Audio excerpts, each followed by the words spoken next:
Good morning, beautiful people. It is Friday, April 17th. Feel Good Friday. AJ Hawk joining us in 14 minutes to talk about all things happening in his world and also us potentially getting banned from YouTube because of Aaron J.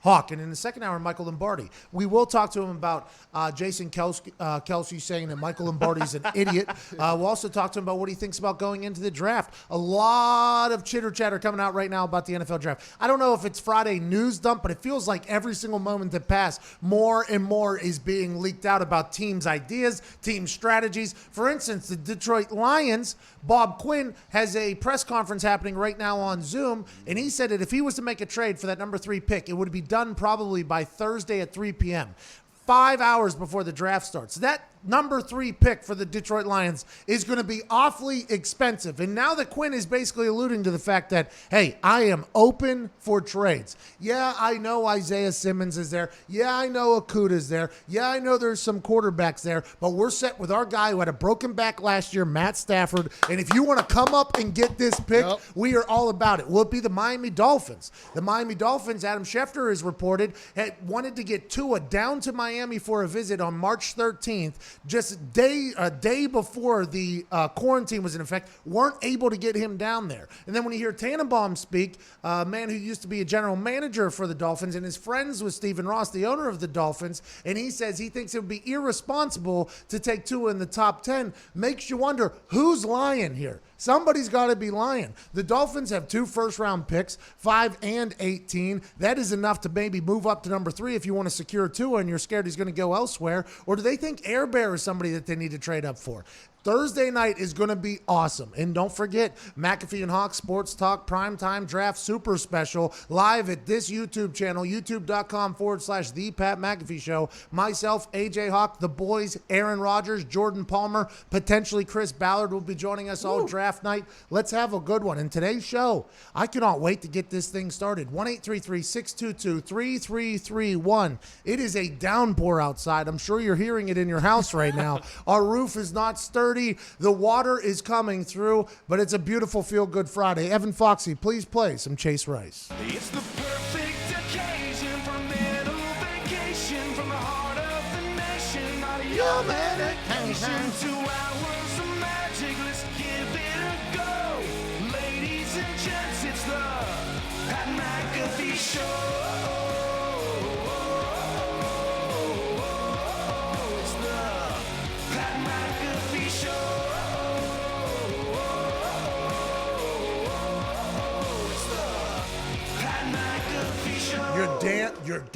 You're damn right. I'm in a pretty slap happy mood. Sounds like a waterfall is in my ear right now. I mean, we're having a good time. At Nick Maroldo's here looking fantastic. At Tone Diggs is here wearing a hoodie. Good looking hoodie. Good watch on the kid. Happy birthday, Diggs. At Ty Schmidt is here. Jason McAfee's here. At Viva Lazito's wearing a little pink. And he brought in, by the way, fried chicken and waffles this morning and eggs from his lady. Diggs had an entire cake and cake balls brought in. I mean, we have consumed no less than 1,000 calories each in cakes and fried chicken and waffles and eggs, and it's been fantastic. It's Feel Good Friday, baby. Hey, Coco's a white lady. She is white, yes. Caucasian, they might say. The fried chicken she made. Comfort food. Oh, yeah. My lady makes incredible fried chicken, but in my life, a lot of Caucasian ladies don't have the greatest fried chicken. And I mean, that might sound incredibly racist, but I feel like I'm a white person. I'm allowed to say that about the white race, the Cox, if you will. The Cox aren't known for making great fried chicken. Coco had some heaters in it. I guess that's where you find the right lady, and they make that good fried chicken. Attaboy, Zito. At Evan Foxy is here looking fantastic. And in the back room, wearing a button-down, has cigarettes and a sleeve on his head, Boston Connor. It is a Feel-Good Friday, boys. How we doing out there, huh? And we're doing a lot better. You look like a guy who's in the yard, like trying to sell, maybe a Cinnabon or something from commissary or something. Oh, selling stuff? Well, no, I'm interested in the... Do you guys sense that? Is that my spidey sense tingling? Oh, boys, I gotta go. There's something going on outside. Oh, he's gone. No, he's not. Cut back. Oh. He's got to be sitting in about a 1 foot area in the corner that isn't. He's got to be hiding in the corner. Peter Parker, you back there, pal? I'm busy. I'm not wearing hockey pads. You're not. Oh no, Fox! What the hell? He's a maniac. He's literally just sitting in the corner all by himself over there. I forget how big that room is. It's not. It's not that big. That's why it's incredible. Oh, now he's ducking down, probably going to break the microphone again. When I saw you, as I walked in here late, I came right out of the John. I saw him putting his uniform together. That's what I thought you were going to do. Like, that's what I thought. Put the stick in your mouth now. I'm back. Oh man, there's a cat in a tree. They're good now though. We're all right. You Face gotta be looks like the I got worst. hit by a shovel. You have got to be the big worst. cat. Form Spider-Man. It's a big cat. Okay, it's huge.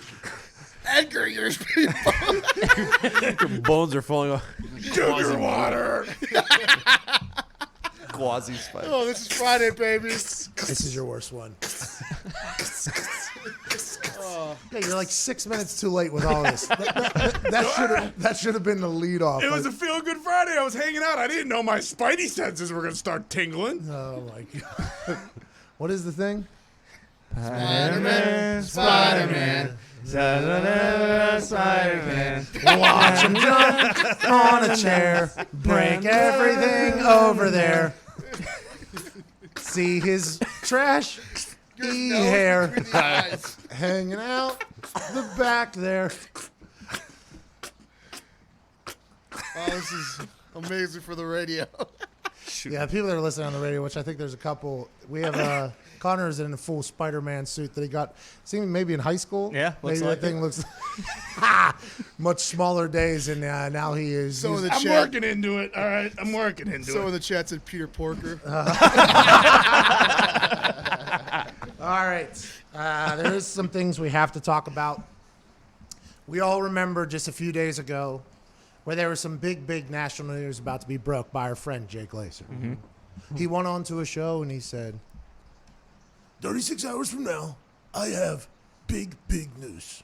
Then he took a nap, came back, realized that the whole world has nothing to talk about. And in time, an NFL insider says they have big news, the world automatically erupts and goes, okay, the draft's next week. There's a lot of free agency happening. There's some big name people on the market. There's some big high profile jobs available. This must be big news.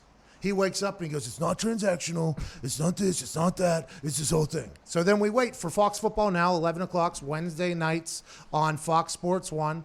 And the news was that a guy named Brian Allen, which none of us knew about. By the way, we should have known about him. He looked like a yoke dude. Oh, yeah. Number 55, center for the Los Angeles Rams. Couldn't smell anything or taste anything. Has coronavirus. Everybody thought that was a little bit of a dud when it came to the big news classification that he gave it.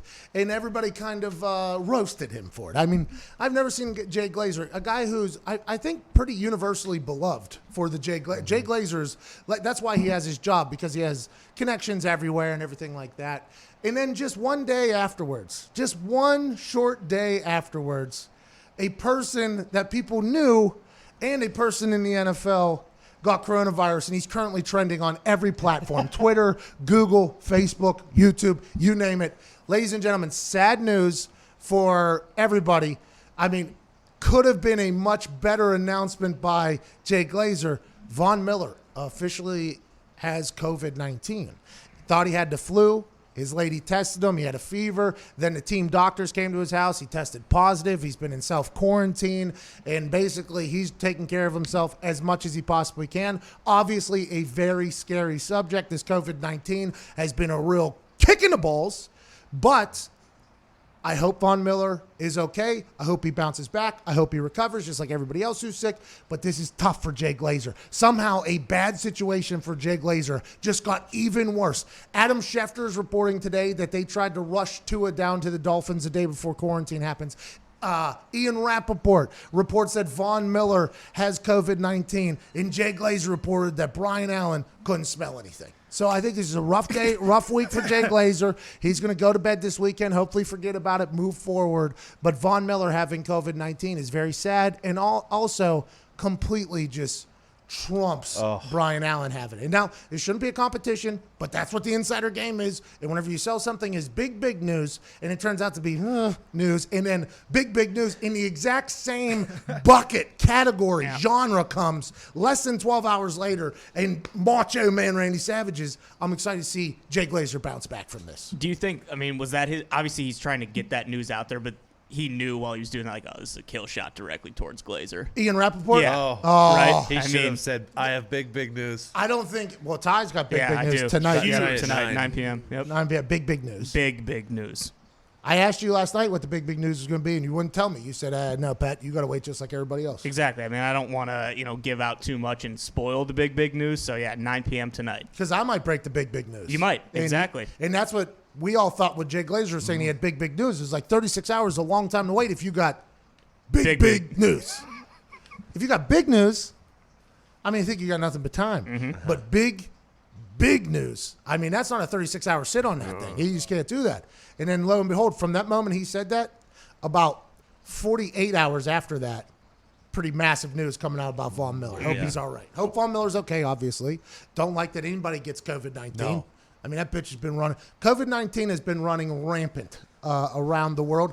But I think if you listen to anything that was said about it yesterday, I feel like, hey, the light at the end of the tunnel. You know when you're a kid and you go into a tunnel and you try to hold your breath for the entire time and you start getting a little bit of...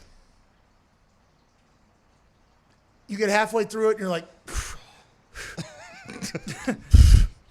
breathing out, trying to buy every single moment, and then you see that light at the end of the tunnel, and your face is starting to like heat up, and it's like it's a conversation now. It's like, hey, me versus me right now. Am I going to rather die or am I going to breathe before that tunnel that is right there? I've already come this far. I've already come halfway, 3/4, and now I can see the end of the tunnel. Am I going to wait it out and really push this thing in, or am I going to stop right now? I feel like we're at that moment right now with this COVID-19 quarantine. I think margarita's around the corner. Let's hope so. I honestly think I know nothing about this. Obviously, should not be speaking about it. But the things that I heard yesterday, it feels like we're potentially on the we're coming down that slope of the COVID-19 curve. I think we're really coming down, and that's good news for everybody. Definitely in Indiana. I was told that we have passed our peak of it, and the curve is starting to go down. Yeah, because the governors, I guess, are going to be in charge of deciding when phase 1, phase 2, phase 3 exists. And then there's these tests of 14 days and then another 14 days where you can move. In a lot of the states in the middle, I think Montana, Idaho, Wyoming was talked about. I don't even know if they have a case there. So I would assume that they're potentially opening up or have a very small thing. Indiana, I believe we've had a lot of cases, but I think we're at the point now where they know who the hell has got it. Right. And they kind of got them locked in. And I think that's the big thing. And now we're talking about, hey, these stadiums are going to be back open in some place. Maybe some live concerts. We're going to get back in there. Maybe walk into a concert venue, hug and kiss everybody you see, spit in the mouth of each other. Just to see what we can do. I don't know if I'm going to get back in the high five game or the dap up game for a while, though. Feels like Howie Mandel is going to be the new norm. Yeah. I feel like fist bumps are probably going to be the thing going forward. I don't know if the elbow thing is ever going to really catch on. It's tough, though, Diggs. You see anybody that you know just remotely a little bit, it's hard just to go like elbow to the face. I love initiating it, though. Oh, you like putting it up because it's like a grandstanding situation where you're like, oh, I'm cleaner than you. Bring it in, baby. You pig. You wanna, Well, would you be touch my shocked hand? if Howie Mandel gets COVID? He won't. I think Howie. He's the most germophobic guy on the planet, right? Yeah, and it was like a noted germaphobe, right? And everybody made fun of him. But now, guess what? Coming out of this thing, I think a lot more people are going to be like, deal or no deal.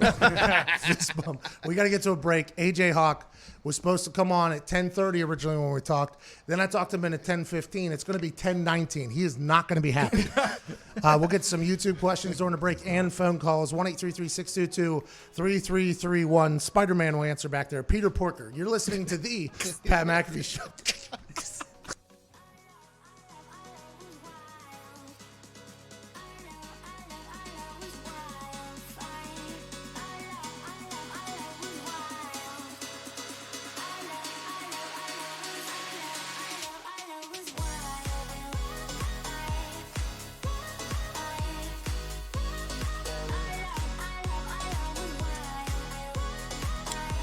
Welcome to a segment where we dive into the annals of Despicable, the cleanest place on the internet, the YouTube comment section for some YouTube questions.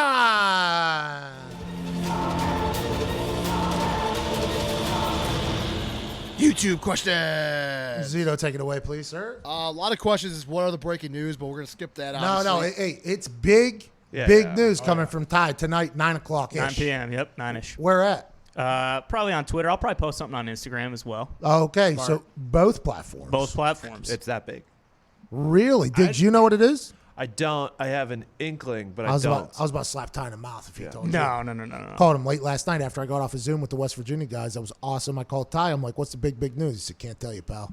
Don't need anybody else breaking the big news. Big news, sorry. No, I can't get cucked before I'm about to, drop the big news. Yeah, He knows I would break I saw it. Cuck on Facebook this morning.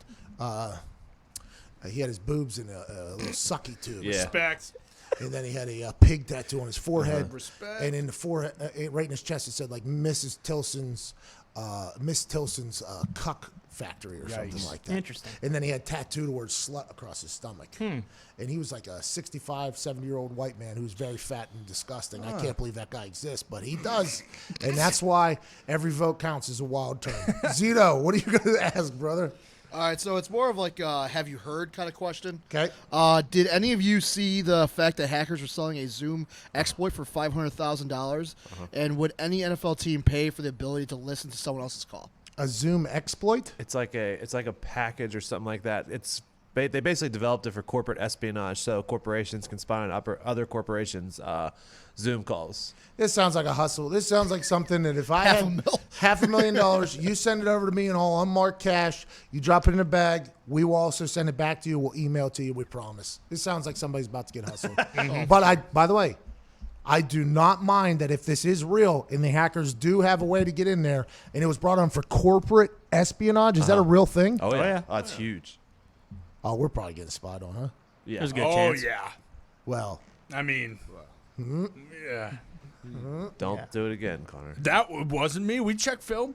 oh yeah, we did. Yeah, we did check film. Yeah, we did check film. And what was that about, Well, Pat? somebody was really hammering home a narrative, wasn't he? It wasn't me. Oh, it was you. Nuh-uh. It was you. Nuh-uh. It was you. Uh-uh. It was you. Uh-uh. Everybody's getting spied on from what I've learned. Mm-hmm. $500,000? Maybe we try to get in there. Huh? Just quick $500,000 to get into their Zooms. Definitely know the picks. We'd be tipping picks. Yeah. Oh my God. Our source, you guys heard, we bought the $500,000. How much would that help, though? Obviously, For them, if you know exactly who the person in front of you is taking, then you have what, an extra 3 minutes to try to make your decision? And you could trade up, too, right in front of them if they're taking the guy you want. Boom, there's a lot of information. That's millions and millions of dollars on the line there. Great question there from the YouTube question.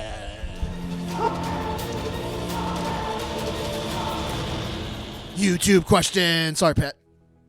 Oh. There you go. I still don't fully understand the wind for the YouTube comment. Gone with the Wind. It's a good movie. It's like a callback.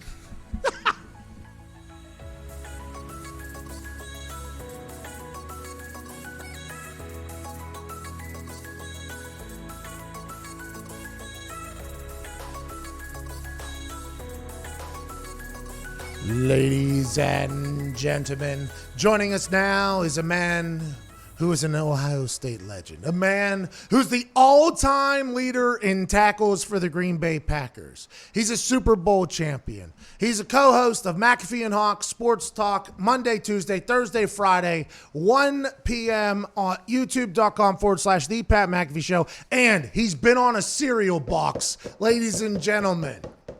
Mr. Shovel Face himself, AJ Hawk.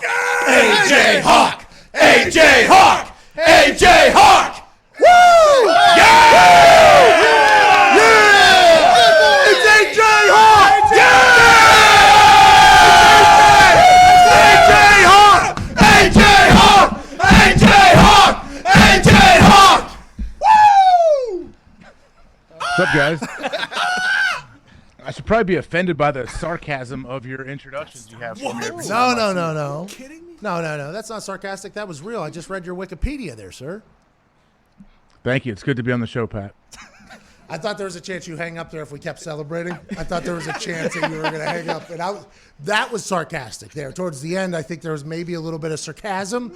But during the intro, that was all 100% real. All-time leading tackler for an NFL franchise like the Green Bay Packers, that is not something to sneeze at, A.J. Hawk.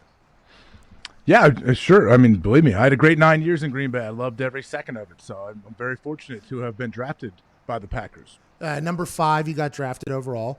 Top 10 pick at linebacker. No big deal. What defensive players in the draft next week are you really looking forward to? I think Isaiah Simmons. This is a real question. Isaiah Simmons.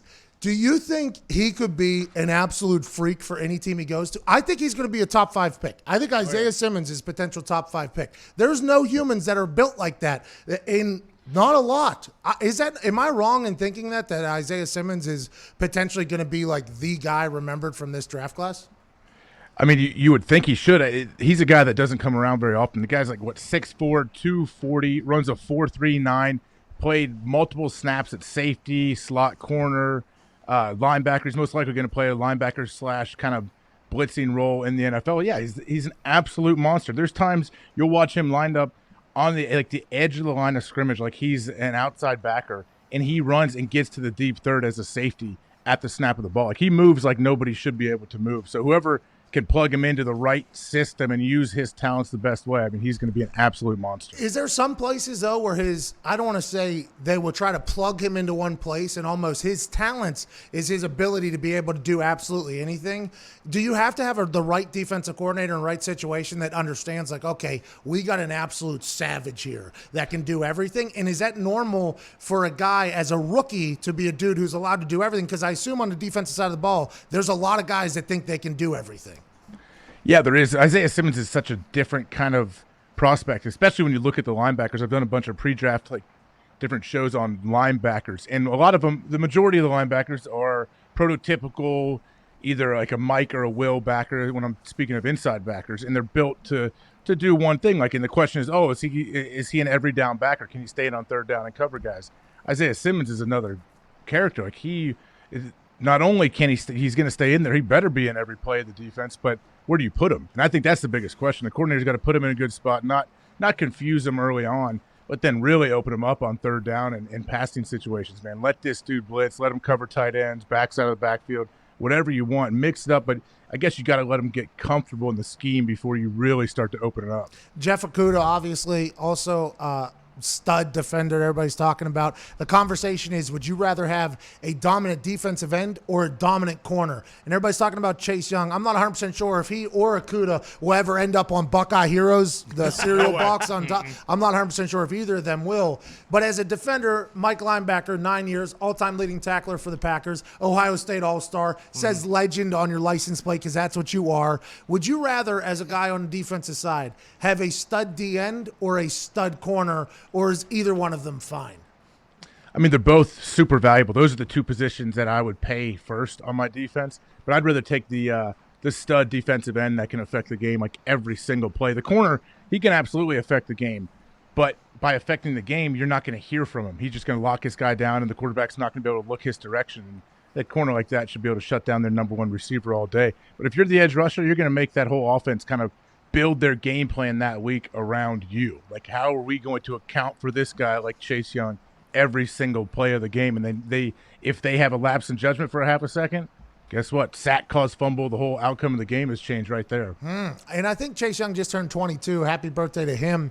He is overall, everybody's assuming, going to go number 2 to the Washington Redskins. Him and Bosa, as an Ohio State guy, I'm sure you've seen him. Everybody's thinking the same type of reaction is going to happen with Chase Young when he gets there. What Bosa did to the Niners team, now granted, they also got Jimmy G back, their starting quarterback, who was paid a lot of money and was undefeated at the time. I mean, Jimmy G is a whole different animal. But Bosa lit that defense on fire as soon as he dropped in there. And people are saying Chase Young has that same ability. What do you see from Chase Young at Ohio State that makes him such a freak? And why do you think he'll transition well to the NFL, or maybe not? Well, he absolutely should transition very, very well into the NFL. People have said that he has like the capabilities of being better than the Bosa brothers. Whoa. And think, which I think is Both of it's a little Bosa's? much. Yeah, Both that's a of little Bosa's? much. Those guys got out there day one, it seems like, in the NFL, and I know they both have dealt with little injury things. They've got out there and made such a huge impact early on in their career. So Chase Young can absolutely be that guy. But, I mean, I don't know. There's like what the Bosa brothers have done. Like, not a whole lot of players have been able to be so impactful so early on in their career. So he can. I don't know if he will. Whenever you were messing with college offensive linemen and then you go to NFL offensive linemen, how big of a jump is it? Like Chase Young was very dominant. He was able to do whatever he wanted, whenever he wanted. In the Big Ten, you got a lot of stud offensive linemen. Is there a massive jump into the NFL when you start running your head into these grown men who are trying to feed their families? Yeah, there is definitely a jump. Like when you're playing, even at the highest level of college football, they may have like one of their tackles, their left tackle may be considered a possible second or third round or first round or whatever. But their whole offensive line, like, they're all not going to be in the league. So when you get there, it's like, okay, there's no real weak link here. And if there is a weak link in the NFL on the offensive line, he's usually still a lot better than a lot of those college offensive linemen you're facing. So there's no, like, one easy way to go about it. In college, if they have one or two studs, if you're a good outside rusher and he's not having much success, guess what? Switch him to the other side. Give him a chance. Let him rush up the middle, see what he can do. In the NFL, you can't really get away from their best players because it doesn't matter. If their left tackle's their stud, their right tackle is still pretty damn good too. So I think that's the biggest difference. Just from top to bottom, everyone's really good. Did you get any sacks in your career? Did they ever blitz you or anything? Yeah, I mean, I have some. Did you have a sack dance or no? No, I had nothing. My linebacker coach would always tell me, "You got to get a signature, man. You got to get a signature." I was like, "Nah, it's just not." I had ideas every once in a while of what I would do. Oh, but- what were they? What were they? What were they? Oh, they were always vulgar and would always get me fined. 20 career sacks. I mean, I did. Like, I gave the shocker 20 once. And, sacks? like, I jabbed the shocker once. I flicked off my coach multiple times. Got caught once on camera. Like, I mean, it's just stupid things like that. I was messing with my buddies and people on the sidelines. Nothing that was like, oh, this is going to be my thing. When you threw the shocker, you're actually doing the Pat McAfee. I did that at the National Punt, Pass, and Kick Championship. When I won in between the third and fourth quarter, they obviously introduce you as a champion. I put the shocker up to my face, and then I say hi to my mom immediately afterwards. Kind of a weird timing, but I respect the fact that you chose to do that. Yeah, but I mean, what is it? Arizona State? That's like their thing, right? The shocker, like they have, or is it Arizona State? Arizona? I don't know. Wichita State. Wichita State is the Shockers' great hat back in the day. Oh, my God. They took over everything. Same with Morehead State. Arizona State does this, though. That's like a their lot. Their school does that a lot, yeah. A lot of TDs. I heard Arizona. Touchdowns? STDs. Whoa. What are you judging Arizona State like that for? Facts. They're number one in the country. Where'd you look that up at? STD.com. No, You got the stats. AJ, how's Ohio? Everything good over there or what? Everything seems to be going pretty well. I don't know. I don't sit there and jump and watch the local news every morning, though. So, but I don't know. Everything's good. It seems like from where I'm at, camped out at my house. AJ, do you have anything coming up in the next week or so that you think people should know about? No, I do. Like early in the week, I'll be doing this show on YouTube with a guy that's absolutely jacked. Has his lower. So he weighs 240 pounds. His lower half weighs 212 pounds. All right. So he's a very heavy, like thick, muscle-bound individual. I do a show with him every Monday, Tuesday, Thursday, Friday, 1 to 2:30. Who knows? Maybe a little bit after 1, depending on how much food Pat needs and if he has to hit the bathroom before we go on live at 1. Thank you. But All you know right, what? let's move forward. Thursday night, Pat, I'm doing with you our draft, the McAfee and Hawk Sports Talk prime time draft super spectacular situational show, 7:30 Eastern. Is that the name? Let's get that name back. McAfee and Hawk Sports Talk Primetime Draft Super Spectacular Situational Special. Just minus situational, most likely. Okay. What will be happening during that? And what time is it on Thursday? I believe we are going to go on at 7:30 Eastern. The draft will kick off at 8 Eastern. We're going to have multiple 30 minutes guests. We have pre-show. Smart. Aaron Rodgers is scheduled to come on. What? Jordan Palmer. Yeah, Aaron Jordan Rodgers? Palmer. Wow. Chris Ballard. is possibly going to call in. We will see. Most likely not. But you know what? We're big fans of Chris Ballard and what the Colts are able to do. Bingo. So anything, even if he sent you a text, we'd be happy on draft night. But it's going to be a fun show. I can't wait for that. I am legitimately excited. The Bob Quinn came out this morning on his Zoom. He was having a press conference. He said any trade that I am going to make in that first round for that number 3 pick will be done Thursday, 3 p.m. So that's 5 hours before the draft starts. Then I guess Nick said he read something that most of these trades that everybody hears about on draft night or in the first round or second round, they're all done before the draft even starts, but it's like something that they don't talk about. I would assume even more so this year with all the technology potential failures that they have, that they're trying to get things done before the draft as much as possible. The old gentleman's club, like, hey, let's kind of make this happen here. And I think that number 3 pick that Detroit has is going to be a very expensive pick, especially if you're hearing more stories about Miami trying to get Tua down there the day before the quarantine kicks in, and then you hear they're like Air Bear. They're looking for a quarterback, it feels like, and that number 3 pick, you don't want to risk it. Am I right in thinking that? I think you're exactly right, and that's the best thing about this draft. There's so much uncertainty, and a lot of those trades that you said happen like the day of, maybe 4 or 5 hours before the draft even kicks off. Yeah, that's going to happen.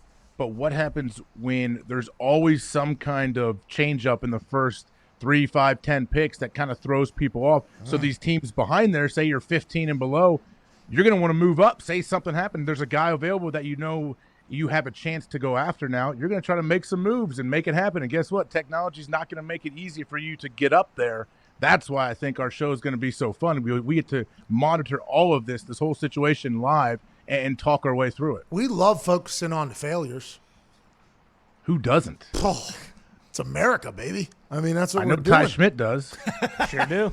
He's got big news dropping tonight at 9 p.m. Eastern time. Are you ready for that? You know what? I saw that, and I got very, very excited when he tweeted that out. Yeah, he's got big news. He won't even tell me what it is, right, Ty? Can't do it. You're going to have to wait and tune in tonight at 9 p.m. How about A.J. Hawk, a man that played for the team that you own and has the most career tackles? Will you tell him? Can't do it. Sorry, you're just going to have to tune in, AJ. Wait, where do I tune in? On either Twitter or Instagram. Haven't figured it out yet. We don't have an official launch time either, do you? It's 9-ish. It's about, 9-ish Eastern Standard Time. Big news. I have a feeling this may be an ultimate troll job. What? Why would you say that? Are you going to direct it to anybody, like at any kind of sports pundit? No. No. It's my big news. This is Ty trying to get into the insiders game, and here you are mocking him, trolling him. That's kind of rude. The guy owned a team you played for. You're right. I apologize, Ty. Tell Bailey I said I'm sorry, too. The big weekend coming up.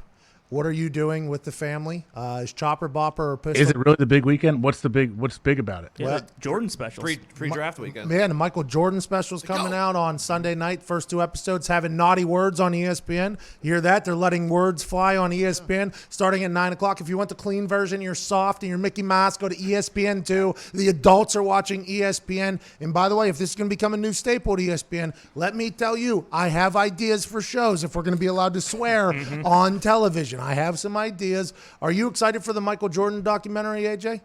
Yeah, I'm a gigantic Michael Jordan fan. I always have been my whole life. So it's a 10-part docuseries, am I right? Yeah, and they're showing the first 2 Sunday night. And the first 5 minutes has been leaked by every ESPN employee. I'm excited. I really am. But I'm kind of offended that there might be foul language. I have 4 children. What if one of them sees some of this? Well, that's why it's at night. How dare they do that to me? McAfee and Hawk Sports Talk. If your kids are watching, some days I just really let it eat on there too, and I feel bad because I know that little Hendricks and little Lennon, Vetter, Hendricks, Vetter, Lennon, and McCartney are listening, and I know that McCartney. You don't have a kid named McCartney? I do not. Are AJ's kids named after great musicians? Yes. Yep. Yeah. Hendricks, Lennon, Vetter. Slash. and Slash. Close. It's Axel. Really?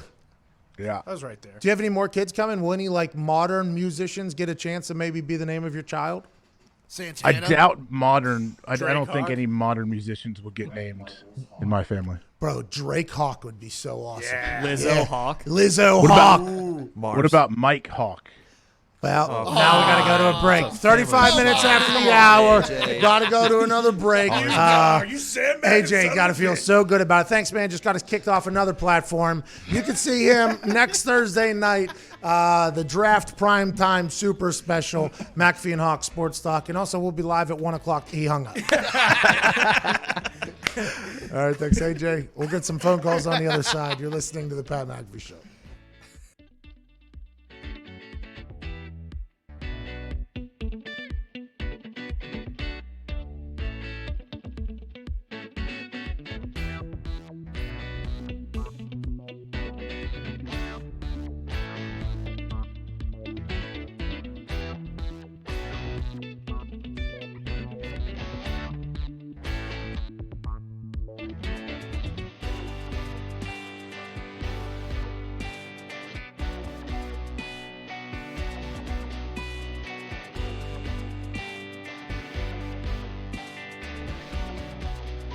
There it is.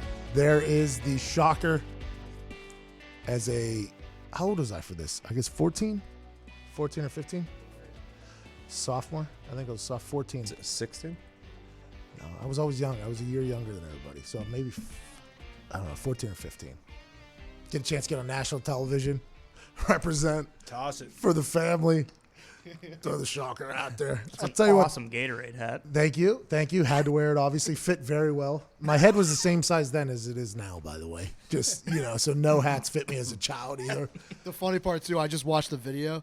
You threw the shocker 2 times before that. Yeah, well, they screwed me. So they went through and they did the groups as a pair. Yeah. So they did like the boy winner and the girl winner in the same shot. Boy winner and girl winner in the same shot. Boy winner, girl winner, same shot. Then they got to ours. And they started in a 2-shot, and then they went into a 1, right? Does that make sense? Mm-hmm. So I had to throw the shocker as soon as the 2-shot got on there because I thought I was potentially going to get cut off for throwing the shocker. And then they zoomed in on her, and now they're back on me. And I'm like, well, I don't know if that got in or not. So I got to do it. I got to do it again. So I threw 2 shockers on national. That's how I said hello to national television. That was my first time on TV right there. No big deal. Made everybody proud back in Pittsburgh, honestly. Made everybody proud. Students loved it. Faculty, not so much. Yeah. The faculty was waging war against the shocker, too, because our soccer team, our high school soccer team, every photo that was ever taken of our team, somebody to 10 people were throwing the shocker in the picture. And they had took a big stand. No more shockers from the soccer team. No more. Like, that was their big thing. Actually had teachers and people come speak to our team about not doing it any longer. And then some buffoon gets on national television. Well, can't stop me here. Not on the team. No big deal. I think I was wearing a shell necklace. Shout out me. Going on vacation, Tennessee. Got a turtleneck on down there they made me wear.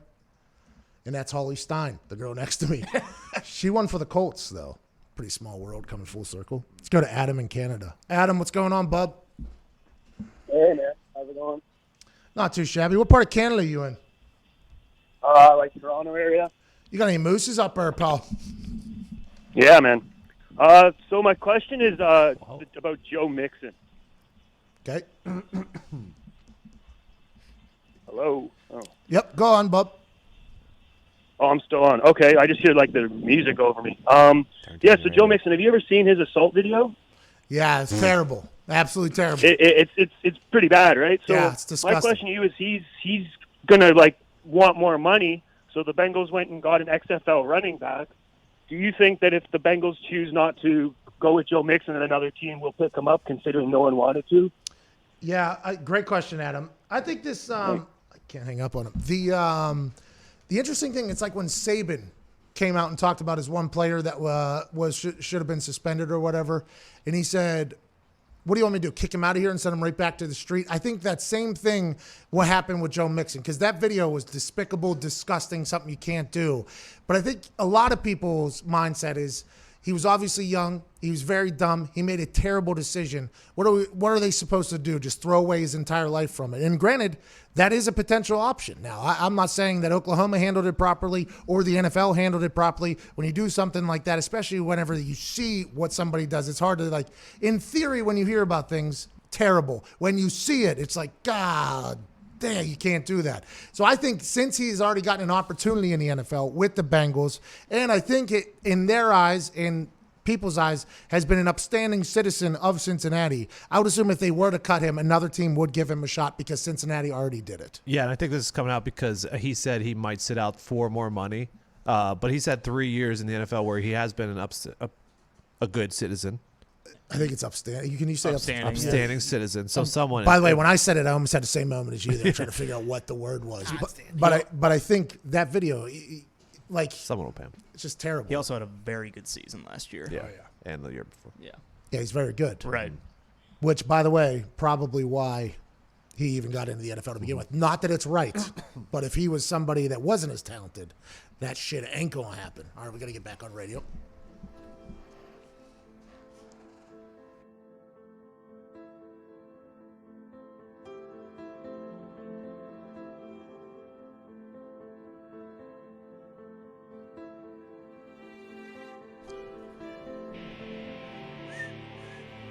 Is this a Jason McAfee beat?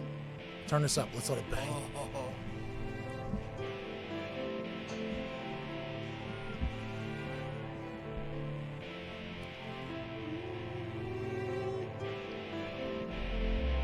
Jay, we got a beat drop coming anytime, or is it already?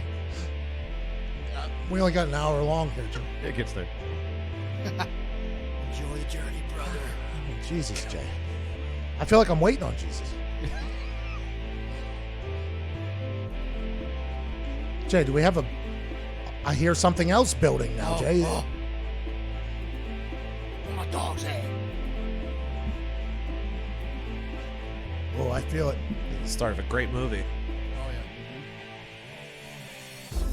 Oh, Jay! Welcome back to the Pat McAfee Show. You're listening to a Jason McAfee Original? beat. Original, we can also say that. Let's get back to the phones. Let's go to Rodri in Wales.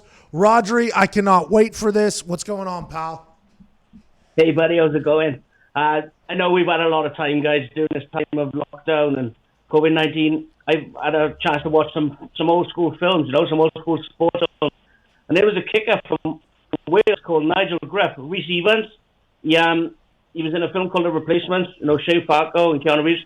And I'm just wondering if any characters inspired you, Pat, on your journey, growing up out there in Plum in Pittsburgh through West Virginia into the, in Indianapolis, even into broadcasting. Are there sports films or just films in general that characters that have inspired you?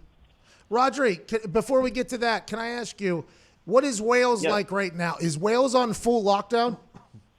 Yes, buddy, yes. We're heading towards 1,500 deaths as a nation in the UK.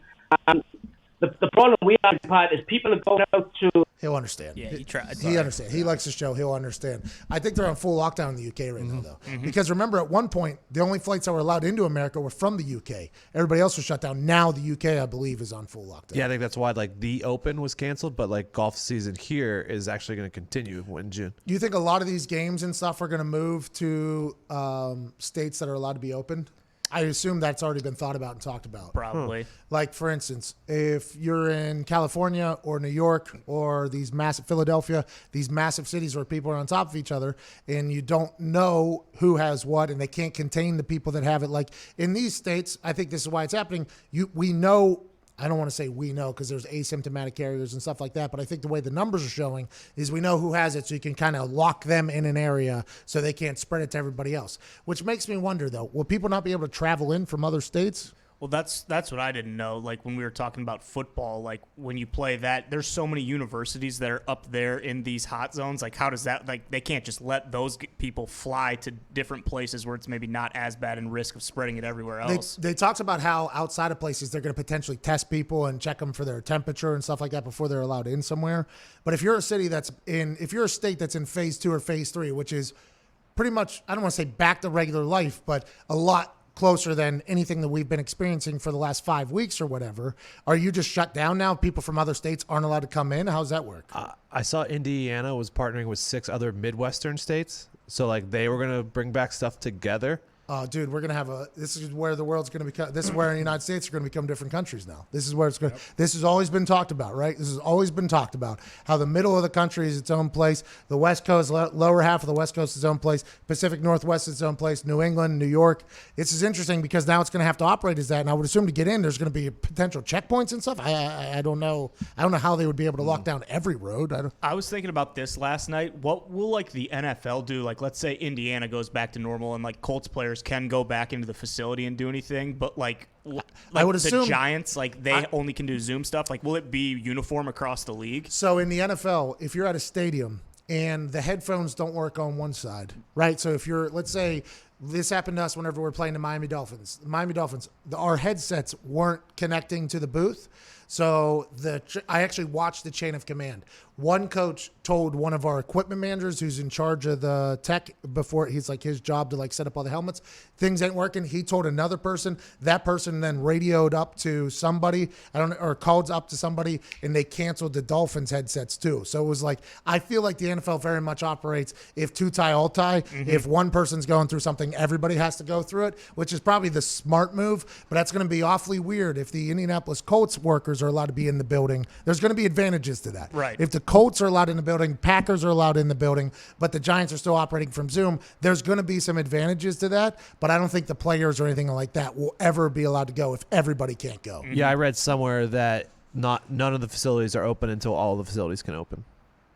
Really? Mm-hmm. That's crazy. Well, that's weird because like even the workers, like front office I don't know workers about and that, secretaries and stuff like that, that's what I'm thinking about, the building being open. The players not allowed to go in there. Because everybody's at home. There's a lot of an NFL operation. There's doctors in there. There's marketing majors in there. There's physical therapists in there. There's equipment managers in there. Secretaries in there. There's so many little professions inside of a NFL operation. It is one of the most diverse workplaces potentially ever. And then they're not allowed at their work. Will they, if Indianapolis opens back up, will those people not be allowed to come back in the building to sell tickets and stuff like that? I can imagine they're probably not going to let them in, right? I don't know. Just players and whoever's really essential. No, but obviously players, they are essential. But players definitely won't be allowed in. If the Giants and Jets and the Rams and Chargers aren't allowed in, the players aren't allowed in. They won't be allowed in. But how about everybody else? And isn't there a chance that they're behind the 8 ball right now? So like they would need that extra time to get prepared for, like all these different endorsements that they're gonna have to do for the season. This is insane. It's very crazy to think about. There's levels. COVID-19, a big old bitch. In movie-wise, I know Diggs likes Rudy. Rudy is the thing that led you to play football as a child. Is that right, Diggs? he was offsides. Well, yeah, he was definitely offsides, and he potentially a big fugazi. But Diggs, you said that movie in itself motivated you to play football. Is that not what you said? Uh-huh. You love Rudy. Uh-huh. For me, I think Varsity Blues and Replacements were potentially the two that really shaped the way I operated and maneuvered throughout Rudy my stinks.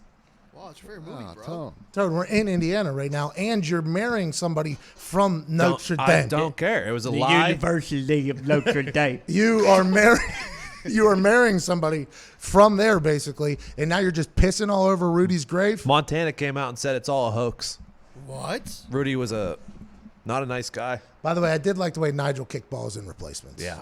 Just hold the ball up. I liked the bloody that. piss out of it. I like that he was in a gambling debt, and that's why he had to. To the Sharks. He's a scab, bro. What do you think? He's a scab. Had the money, Shayla pissed it all away. Let's go to Wyatt in California. He's asking a question that we're not going to know about. What's going on, bub? What's up, Patton boys? Wyatt, how old are you? How old are you? Why are you listening to the show, Wyatt? My ID says I'm 21. Okay, I respect that. What do you want to talk about? I want to talk about the #1 recruit in the nation, Jalen Green, declaring to go to the G League instead of college. Okay, Wyatt. Where part of California are you in, Wyatt? Bay Area, Bay Area? How old are you, actually? 12.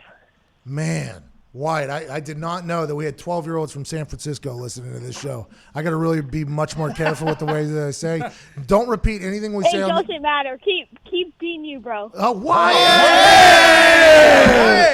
I appreciate you, Wyatt. I do believe this is a big move here now. Now, everybody's talking that knows basketball about how this could potentially change the shape and change the future of the way college basketball happens. Jalen Green obviously decides to play in the G League as opposed to going to school after committing to go play in a school. Now, granted, the paycheck, I guess, is $500,000. And if you're a professional athlete, you understand that $500,000 is not actually $500,000. It is more like $250,000 probably after taxes and all that other stuff. Jalen Rose talked about it. But $250,000 is a lot more than what? Having to act like you care about school and having to go play something. Now, granted, the difference here is you're getting into the NBA pipeline early. You're getting NBA coaching early, as opposed to getting the amount of exposure that you might get in college basketball, because there's nothing like March Madness. And if you go to Duke or any of these bigger schools, Kentucky, you name it, you're going to get a lot of spotlight. The G League you don't know about. But will Jalen Green in future top prospects going to the G League give it a lot more shine, and which in turn will give it a lot more money, by the way, to pay players? Is the G League going to do what Lonzo Ball and LeVar Ball were trying to do back in the day, which is create a league for these high schoolers instead of going to New Zealand or going to Australia or going to Spain and making money fresh out of high school? If the G League becomes a minor league setup system for the people that would be one and done anyways, I like this move by the NBA. It obviously sucks for the NCAA, but those kids go and get six figures. I'm happy for them fresh out of high school. Yeah, and I originally thought like this might happen for a lot of kids, and then I was listening to Jalen Rose talk this morning, and he said maybe like 5 kids a year this might be good for, but the rest of the kids will still go to college and still do that thing because they aren't at the level that these kids are at, that they can go into the G League. Yeah, each year, even back whenever there was no one and done, there was only one guy, 2 guys going. Now, granted, Zion and Ja and all those guys probably could have done it if they want to do it. So what is that, 2-3 guys that could have been able to do it each year? So the G League is only a 1-year run. There'll be 1, 2, maybe 3 or 4, but a couple of them will fail out anyways out of the whole thing. I think it's a good option. I respect the fact that he's choosing to do it. I assume he'll be able to play big boy ball immediately, but I'm not 100% sure it's a good idea for everybody. But as a person that enjoys watching people get the money that they've always wanted in their entire life quicker, I'm a big fan of that happening, as opposed to them having to act like they're academically invested. Obviously, it hurts like not having the top guys in college basketball. But like me and Zito were saying earlier, if there are more teams that have guys who are on the team for all 4 years, like Frank Kaminsky, JJ Redick, it might actually benefit college basketball. It's better for college basketball whenever you have these teams. Now, granted, I loved watching Zion play basketball last year. I mean, I absolutely love that. And the year before that, it was, what's his face doing insane, awesome things. You guys know what I'm talking about. I'm a big college basketball fan. I enjoy watching that, and I like watching the atmosphere of college basketball. But most of it's bad basketball. Most of it is bad basketball. I mean, there's always going to be the top talent teams that have a good player and stuff like that. And I've always said, if I want to watch bad basketball, I'll go watch the YMCA or LA Fitness. But whenever March Madness happens, there's nothing like it on planet Earth, even if it's not the highest basketball that you could possibly get, like NBA. So if 1 or 2 guys are going, I don't think this kills college basketball at all. To be honest, I think the OGs of college basketball are going to be appreciative of this more so than hate it, because they're not going to feel like they're going up against a stacked deck of a team that can just bring in the one and dones while they're trying to build their squad from within. Yeah, and there's always going to be players in college basketball like Luka Garza and Obi Toppin, who were like the 2 top players in college basketball this year, who did not start as like top recruits and had to work to where they are. So, I mean, college basketball is going to be fine. I agree. Or is it? I mean, they had no March Madness tourney. Oh, yeah, that was tough. What if they can't get stadiums to make any money? Notre Dame saying, hey, we're not doing it. If there's no students on campus, we're not playing games. No. Ohio State guy said, so it's not good. It's not safe enough for fans, but it's safe enough for players. Soccer team's cutting Cincinnati. What's going on? What if COVID-19 comes through with a leg sweep of everybody? No.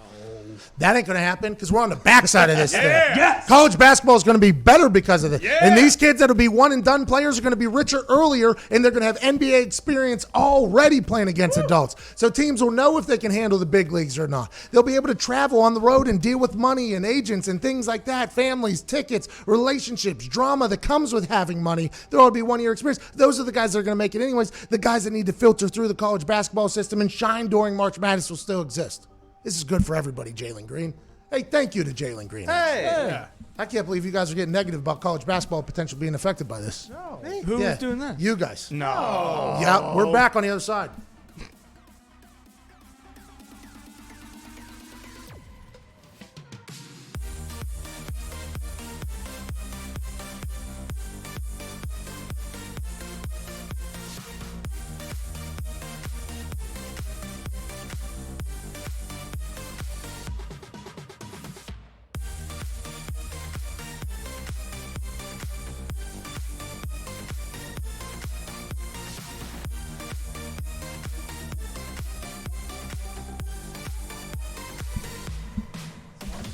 Welcome back. That was a banger of a beat right there. Just got some news that YouTube is apologizing for what happened to our McAfee and Hawk Sports Talk yesterday, where we were abruptly cut off of live stream for no reason at all. They said, we're sorry. It was a bug or something along those lines. So now we're getting live stream protection for next month, which means look out. We're going to be wide open on here. Can't nobody hold us back. Can't nobody hold us back. Ain't that right, Peter Porker? Yeah. As soon as I saw this name pop up, I wanted to take the call. Ladies and gentlemen, Barnaby from El Paso, Texas. Barnaby, what's going on? What's going on, guys? I'm just practicing my rear naked choke on an imaginary microphone out here. How you guys doing? Well, you got to sink that thing in very nice and deep, Barnaby. You know that. You got to get down in there so you cut off their colossal van. There you go. Hey, Pat. So here's the deal. I wanted to get your input on Marcus Mariota, Derek Carr. What's the climate going to be in Vegas now? What's the climate going to be with the Raiders? Because Derek Carr on paper, he's not bad. I mean, he has 70% completion, 4,000 yards plus last year. He's a great quarterback.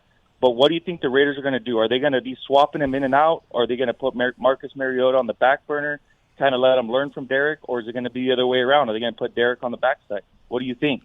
Great question, Barnaby. I think the Vegas Raiders are most worried about their stadium and training facility getting done with, because although you just said they're in Vegas now, I'm not 100% sure they're going to be in Vegas now. They just laid down the first strip of grass, I believe, yesterday. They don't have any buildings built. I assume the stadium will get done, but that's in the middle of a desert. I mean, that has to be pretty difficult. Let's assume theirs get done and Los Angeles gets done, and we go on as normal. I'm not 100% sure Derek Carr is going to love going back into that training camp. I mean, he was being talked about all offseason as not being John Gruden's guy.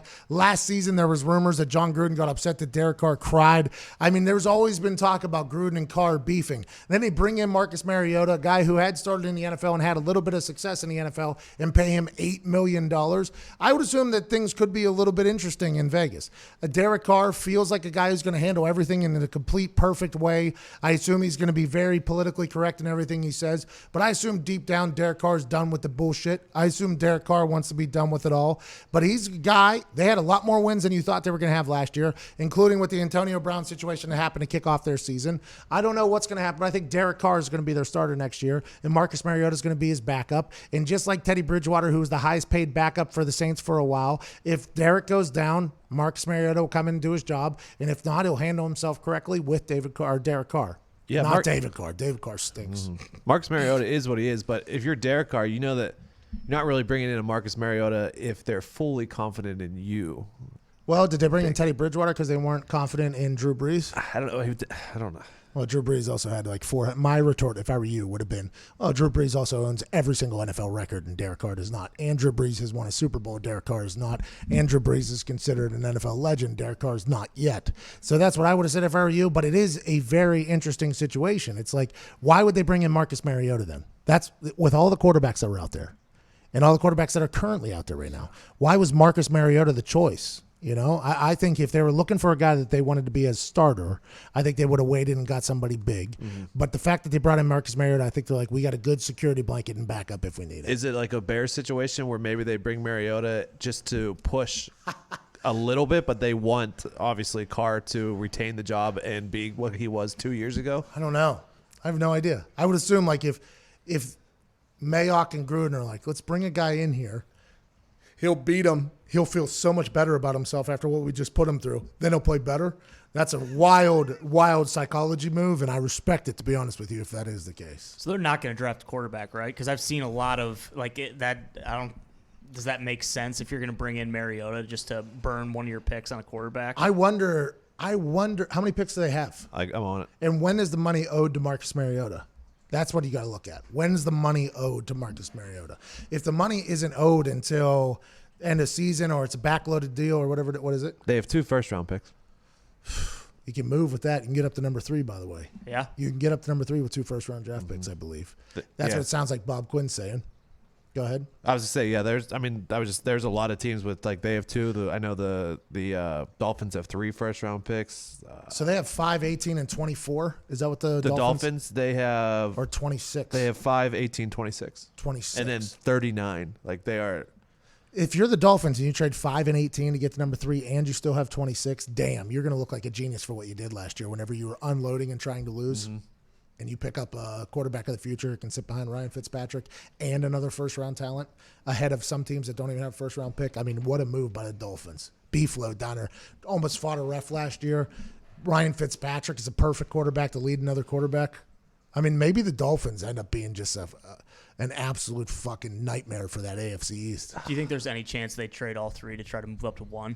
Get Joe Burrow. Yeah. 3 1s, by the way. If you're the Cincinnati Bengals and you have Andy Dalton slinging rocks still, have to do it. And you can pick up 3 first-rounders, you have to do it. Even though I said you'd be an idiot if you did. Feel like a hypocrite. Second hour begins now. It's the perfect occasion for a little vacation from the heart of the nation. Not a young medication, 2 hours of magic. Let's give it a go. Ladies and gents, it's the Pat McAfee Show. It's the Pat McAfee Show. It's the Pat McAfee Show. You're damn right it is, Chase Rice. I appreciate you. I'm here with all the boys at Nick Moraldo, at Tone Diggs, at Ty Schmidt, and on the phones, 1-833-622-3331, Peter Porker, Spider-Man. What's up, boys? Come that wall.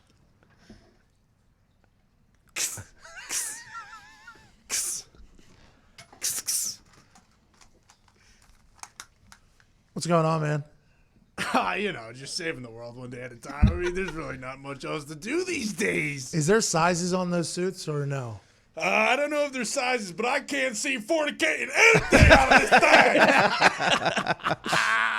We appreciate Spider-Man. Spider-Man does whatever a spider can.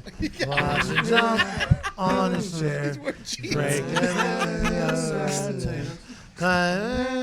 Oh, no, not a good shot. No. That was a bad decision. You're going to regret that decision. Oh, I've regretted many, my friend. Don't you worry. It's not the first or the last. Have you seen Peter Pork before? Also, at Viva Lazito is here, the beautiful, handsome Viva Lazito, at Evan Foxy, and Jason McAfee. Peter Porker, you said? Yeah, it's a real character right here. Oh, yeah. Can we get a side-by-side? Can we get a side-by-side with Connor? Is that possible? You gotta go back and forth here. Do this.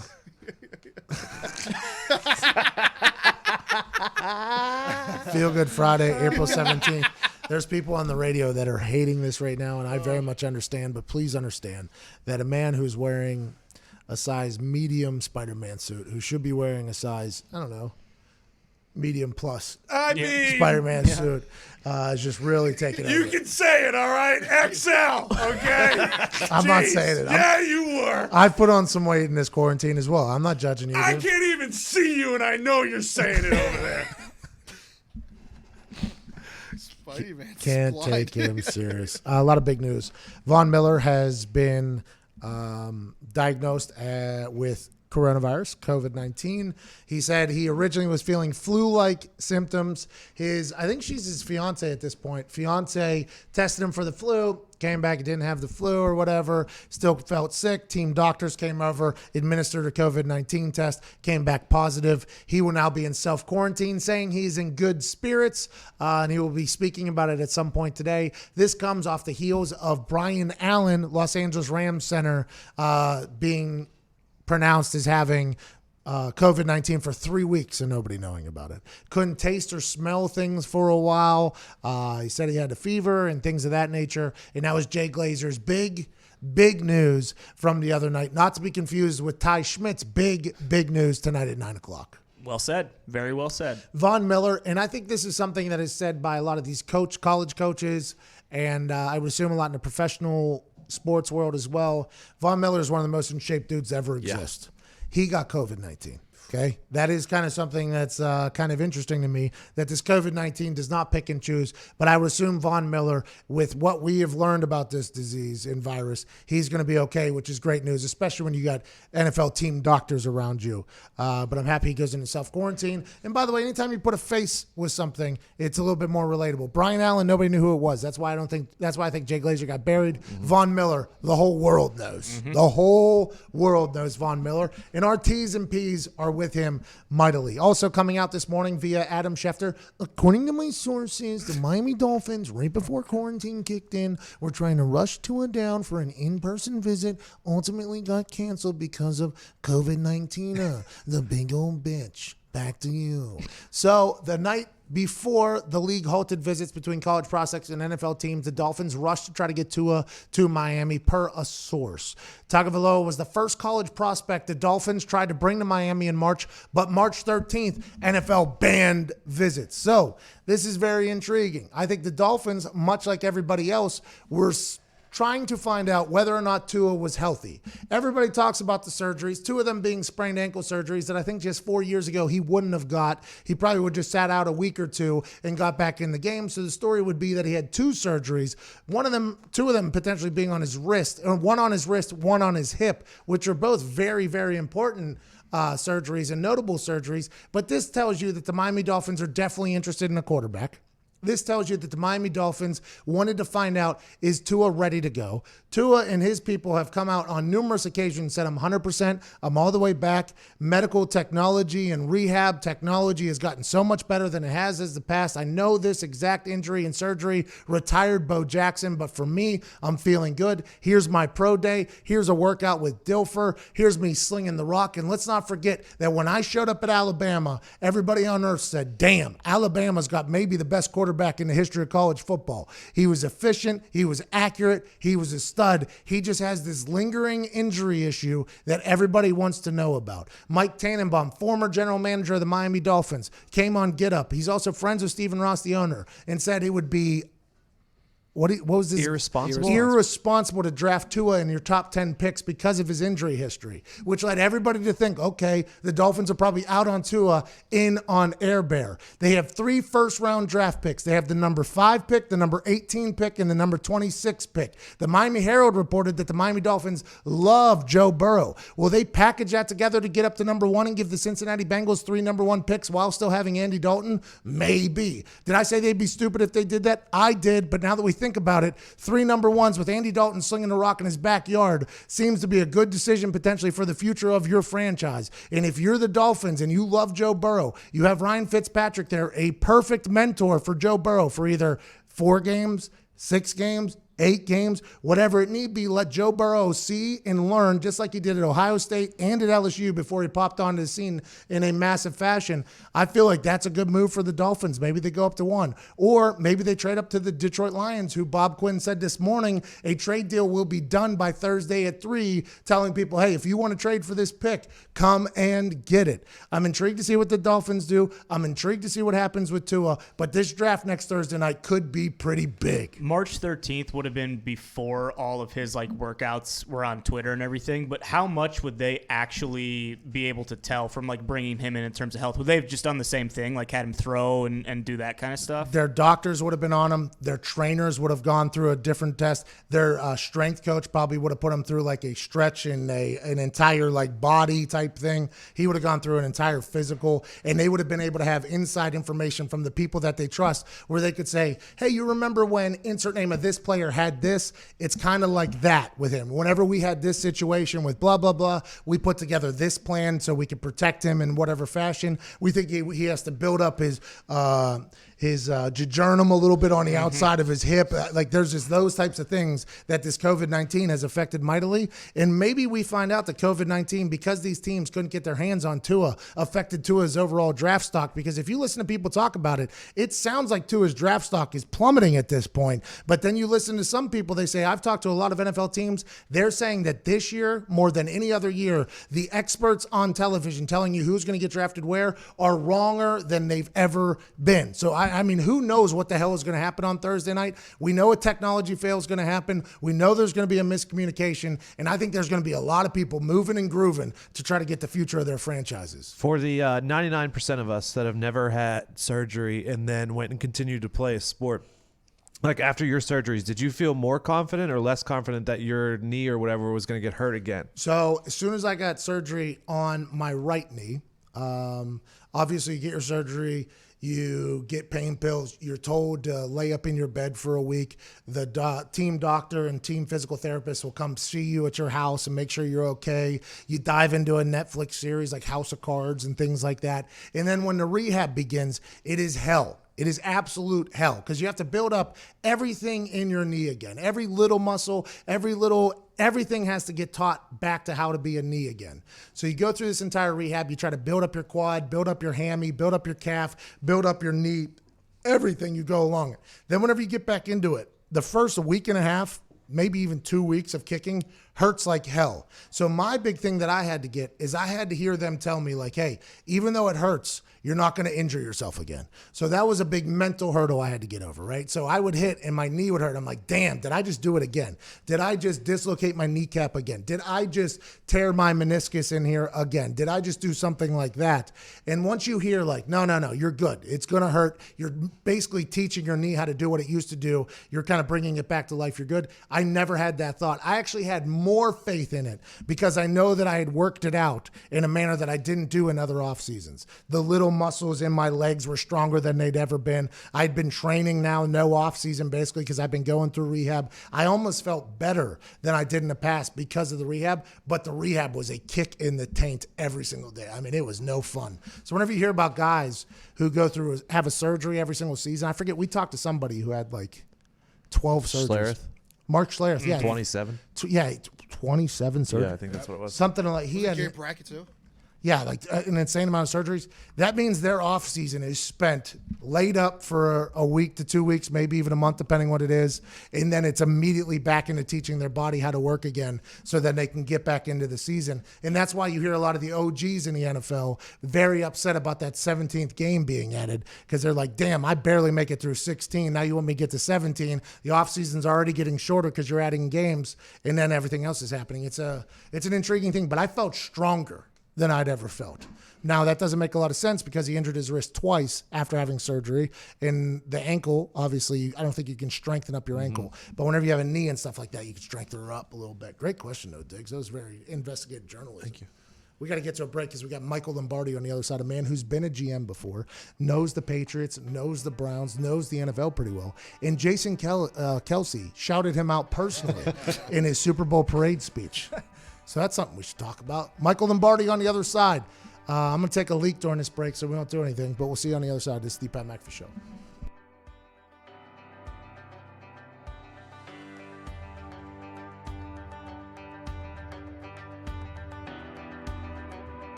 Tua tweeted out a video of him taking a drop going through a quarterback drill to his right side, taking a couple steps, and then throwing a ball. He said it felt good to get back out there and spin it a little bit, practicing social distancing here. We're going to throw the long ball. Before we get started, let's talk about what Tua decided to wear for this workout. I believe Trent Dilfer is training Tua. You'll hear him in the video at the beginning.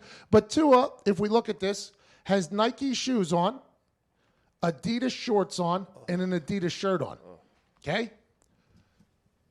That's a sign of trouble in my eyes. That is a sign of trouble. I don't know what we're doing here. We can't be crossing brands up unless we're letting everybody know, hey, although I went to Alabama and I was a Nike guy, I want to let Adidas know I like their shorts, I like their shirts, but I'm not transferring over to the shoes yet unless you guys throw me some coin.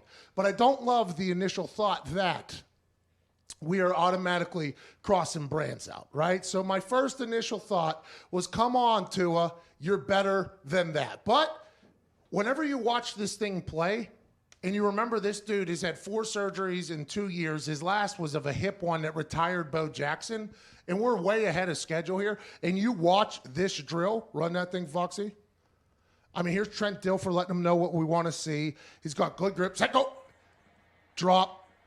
Reset. Drop. Reset. Spin it. I mean, he looks... Now, Get Up led off with this morning because it's one of the newest sports that has been released here. But this is a real thing. Tua knew exactly what he was doing when he was putting this out there. And I absolutely am excited for the thought that Tua will be back and ready to go for next year. My thought was always that Tua was going to end up in Miami. He'll sit behind Ryan Fitzpatrick for a year, learn how to do, the NFL basically. It looks like Tua's going to be ready for this season in no time. Maybe he's a little bit thicker than he might have been because he hadn't been able to run and rehab and stuff like that. But I feel like over the next couple weeks here, Tua's about to get dialed in. And the guy that was one of the most accurate passers in college football history looks like he is healthy and ready to go. This is a guy that people are going to move for in the middle of the draft. And I'm happy for him, but we have to ask the question. Why is he wearing Nike shoes with Adidas shorts? Why is he wearing the Adidas shirt? Why not just go ahead and put on some Adidas bottoms and let this thing match and ride out? That's the question I have. But I assume football people won't mind for that. I think they're seeing this video, and it looks he looks balanced. He looks strong, pivoted off that back left hip. I mean, he looks like he's going to be a ball player.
Ladies and gentlemen, joining us now, friend of the show.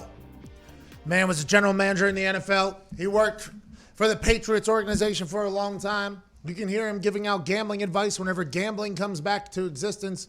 Ladies and gentlemen, from the GM Shuffle, Michael Lombardi. You left out, Pat. You left out. I've applied for the job as your campaign manager for Monday Night Football. I guess I've been rejected for that. I was trying to help you there, but I guess I just didn't meet the quality or standards that you prefer in a campaign manager. No. We were very much looking into you being our campaign manager, and we decided at the time that we didn't really have a chance for that job. So why would we waste cash on a campaign manager? But from what I've been told, Maybe we're back in the running. Maybe we're looking for a campaign manager. This could be a perfect time, perfect place type operation here, Mr. Lombardi. I would like to. I said on the GM Shuffle pod, I said that I think Monday night, and you're too young to remember the great Howard Cosell, but there was a time where Monday night was part football, part entertainment too, and it was the three dynamics, the three people in the booth: Dandy Don, Frank, and Howard. And Howard would say something that actually, had some substance to it. He would criticize some things, and it was entertaining. I think we need that more than we need, everybody's great. That's why we need you in the booth, Pat. Well, I mean, if you just think back to the broadcasters that you remember, okay? Gruden, you remember. Madden, you remember. Howard, you remember. Tony Romo, you remember. It's a celebration of football.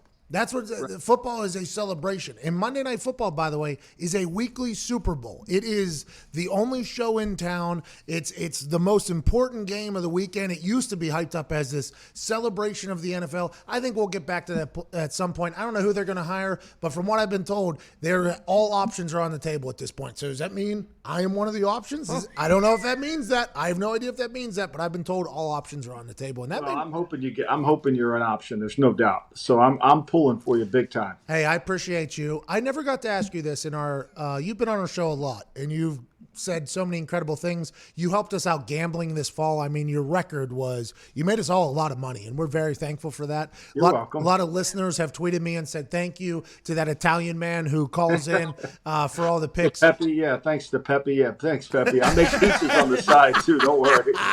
Did I ever talk to you, or have you ever addressed Jason Kelsey sawing you down in the middle of that Super Bowl parade victory speech? We never really talked about it, but he kind of came after me, which he had every right to. Look, I was wrong about Peterson, and he went after me. I actually had no problem with it at all. I mean, look, when you're wrong, when you make a statement and you're wrong, you got to stand and own it.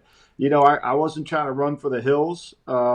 I was wrong. I wish I would have not jumped to a conclusion, but the reality of it is whatever Kelsey said, was right at the time. I embraced it. I think that's the only way you get better in life. I mean, I do these Zoom things now with schools because sports management classes, and there's always somebody in the classroom that asks me about my statement about Doug Peterson, and I'm like, look. I'm 60 years old. You're going to make mistakes when you get older. If you own them and you learn from them, you're going to become way better. If you try to pretend they didn't happen, then you're not getting any better. I'll tell you what, accountability is something that not a lot of humans have, and it's a quality trait to have. There's a lot of people that deflect everything, you know what I mean? There's people that just, as soon as something comes, there's fingers pointing, and just like I was told by Rich Rodriguez, McAfee, every time you point one of those fingers, there's 3 mother-fornicating fingers pointing right back at you.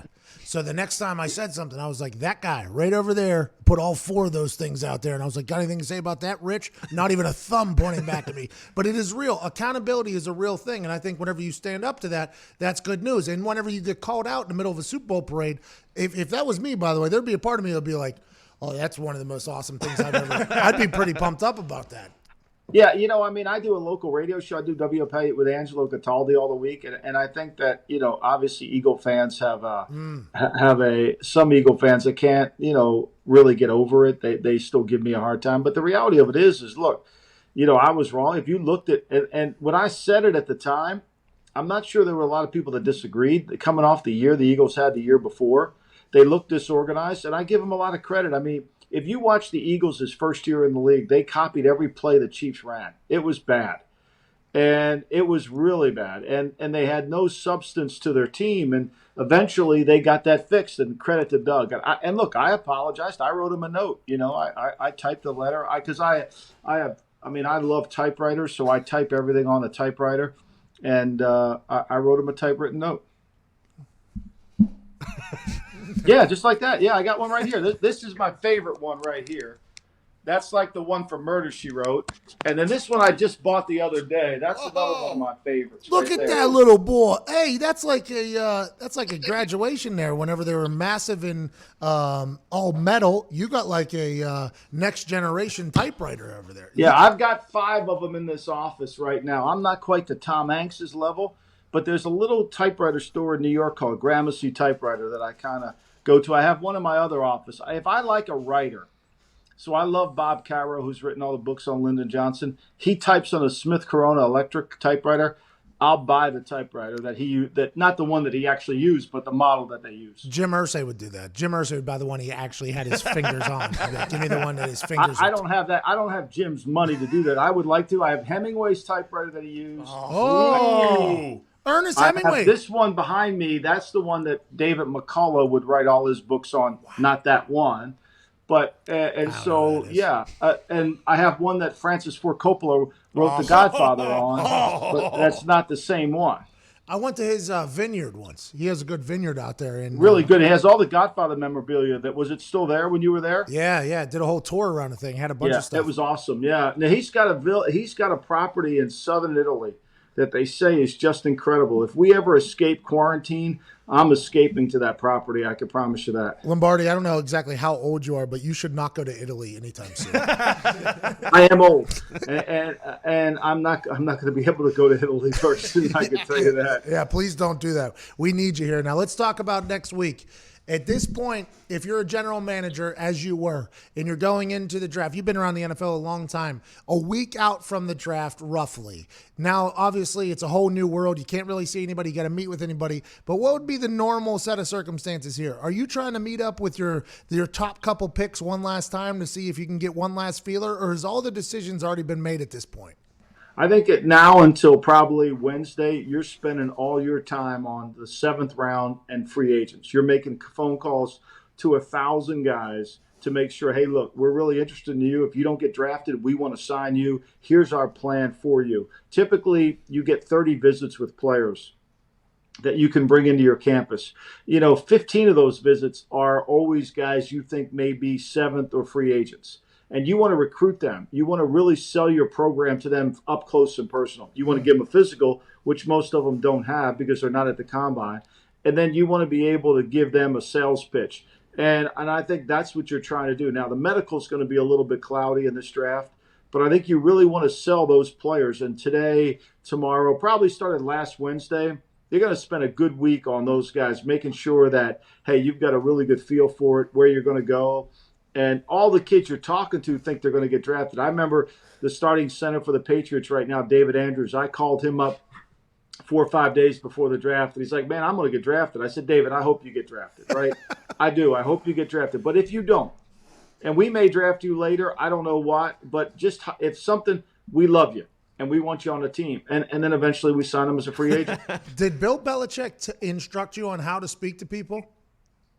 No, usually, the one thing I learned from Bill more than anything is be direct with players. Players hate liars. Players see through phonies. And I think, we're going to watch this documentary on Michael Jordan. And Michael Jordan is saying that he's not going to be very well liked from the documentary. Well, I think you'd rather be admired than liked.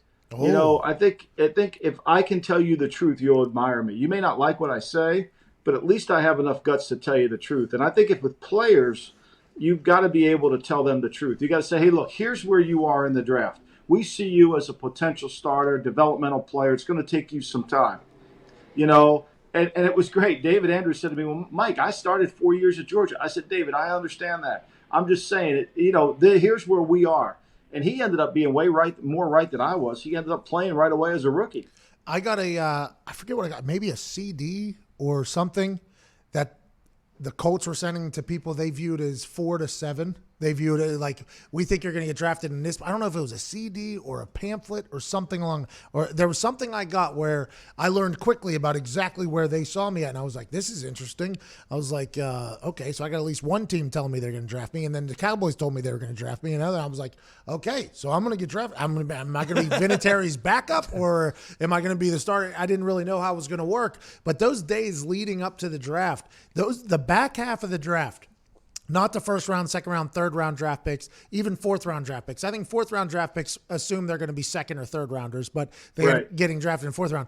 But those fifth, sixth, and seventh round draft pick guys, I mean, it's a nightmare. David Andrews might have had a lot of confidence. I did not have a clue what was going to happen. I thought I was potentially going to have a score. Everybody's like, draft weekend must be a dream weekend. It's like, no. That was a nightmare. I had no idea what was going to happen with my life at that point.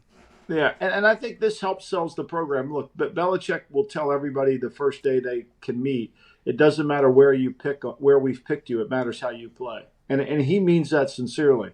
And that's the lead note you want to give these kids. Hey, no matter where you come in, Malcolm Butler got invited to camp. He didn't even get signed as a free agent. He ended up making a play in the Super Bowl. It's how you play. It's how you perform. Everybody's draft status only lasts the day of the draft. That's it. Well, and their bank account. Yeah, but you know how that goes. I mean, who has a better bank account now, David Andrews or some of those guys that got picked way before him? True. And also, when you sign that contract, it doesn't just hop in your bank account. That's right. I learned that. Yeah, the hard way, I'm sure. Yep, almost got an Escalade repossessed. Yep. Yeah, it's funny. These kids, they think that the agents are working them out for free, and then when they realize they got to pay $40,000 back to the agent for the workout program. Wait a minute. Nobody told me that. Yeah, because you didn't read the fine print. That's why. Well, how about when at draft night, these dudes were iced out? They got these watches and necklaces on and bracelets on.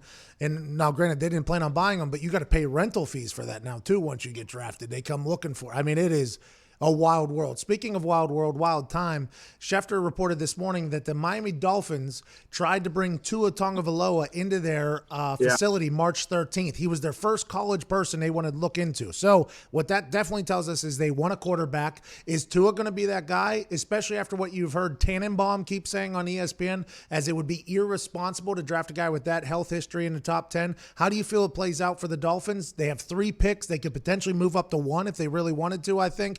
What do you think they end up doing, and what do you think happens with Tua? I think that the reason they were trying to bring him in that day was because they wanted to get their doctors to look at him.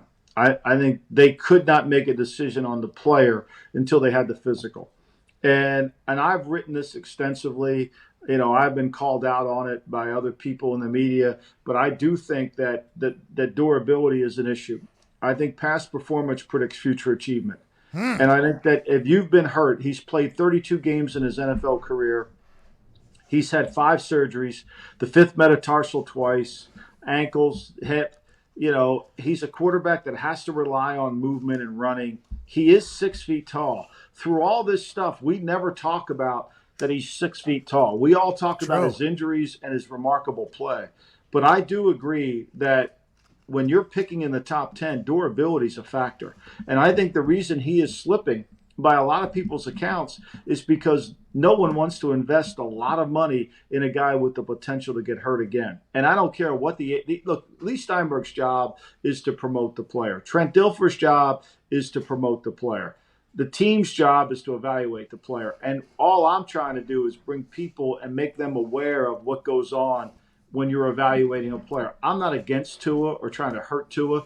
The injuries are what they are. You can't ignore them. Is it because the NFL, we all know, is a big CYA cover your ass league, right? That's what everything is.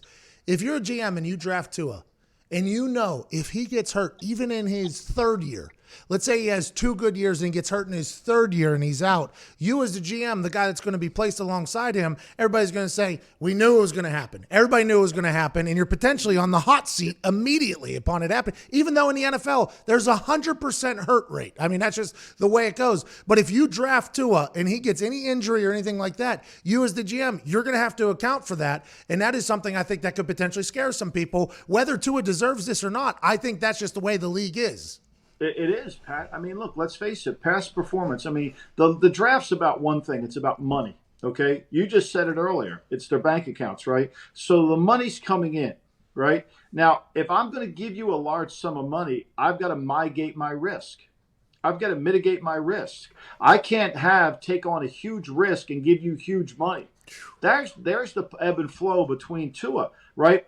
It's a huge risk that he's going to get hurt again. Because if you believe, as I do, past performance predicts future achievement in any area of your life, whether it's character, injuries, play, then there's a good chance Tua, by the way he plays, is going to get injured again. And if he misses substantial time in the NFL, people are going to come back and say, well, you knew he had an injury history. Why did you ignore it? Do You know, and I think if you're picking in the outside the top 10, he's a little more attractive to you. But in reality, not for me, he wouldn't be on my board. I would not take him. I think that there's not enough upside for me to take him. Hey, that's a massive statement right there. And that could potentially be why that an NFL executive has leaked that all of the projections and mock drafts that have been put out this year are wronger than they've ever been. That's what somebody said. And that's probably because you can't get out there. They aren't meeting with people. You're not 100% sure of things. And I wonder if it's because of the Tua conversation that everybody's like, people are getting things wrong. And we've said this since the beginning. I am a massive Tua fan. I love Tua. I actually said at one point, I know somebody that said very close to me that Alabama team, because of Tua and how precise and accurate he was a couple years ago, could potentially make a run at the worst NFL team. Now, granted, that person who said that is an idiot and needs to know that that's not possible. But I am a big fan of Tua, always have been. But in the world that is the NFL, and if you understand the NFL, the amount of people whose buttholes are this tight with every decision that they make, if you draft that guy and he gets hurt, you're fired and probably never going to get a GM job again. And that's just the way the reality of the business is. But take it away from the person who makes the pick. How about the franchise? You ruined the franchise. You wasted the 4th, 3rd, 5th pick on you have a chance. If you're Miami, you have a chance to pick a legitimate top player, a legitimate 10-year player. Maybe go to the Pro Bowl 8 of those 10 years. You have a chance to do that. You also have a chance to pick a 50-50 coin. What are you doing? What are you going to do? I'm going to take what I would do. I'm going to take the sure thing. I'm going to take the best player at 5. I'm going to take Derek Brown. That's what I would take. I'm going to take the best defensive lineman I could take at 5. And then from there, I'm going to figure out what I need to do because I'm not going to absolutely sit there and say I can't survive as a franchise without Tua. That's just, to me, you've been in this league way too long. Life goes on regardless of who's in the uniform. So there's 3 draft picks for Miami. They said Joe Burrow was their outright number 1, the Miami Herald says. Do you think there's any chance Miami utilizes those 3 picks to move up to 1 and potentially get Cincinnati off of the lock that is the face of their franchise, Joe Burrow? I think they would have tried. I think they have tried. But I think if you know Mike Brown, and let me just give you Mike Brown's draft picks this year in the draft. He has the 1st, 2nd, 3rd, 4th, 5th, 6th, and 7th. They're all the original picks. What does that tell you about Mike Brown? He don't trade. He doesn't trade. He's one of the few teams that has every single one of his own picks.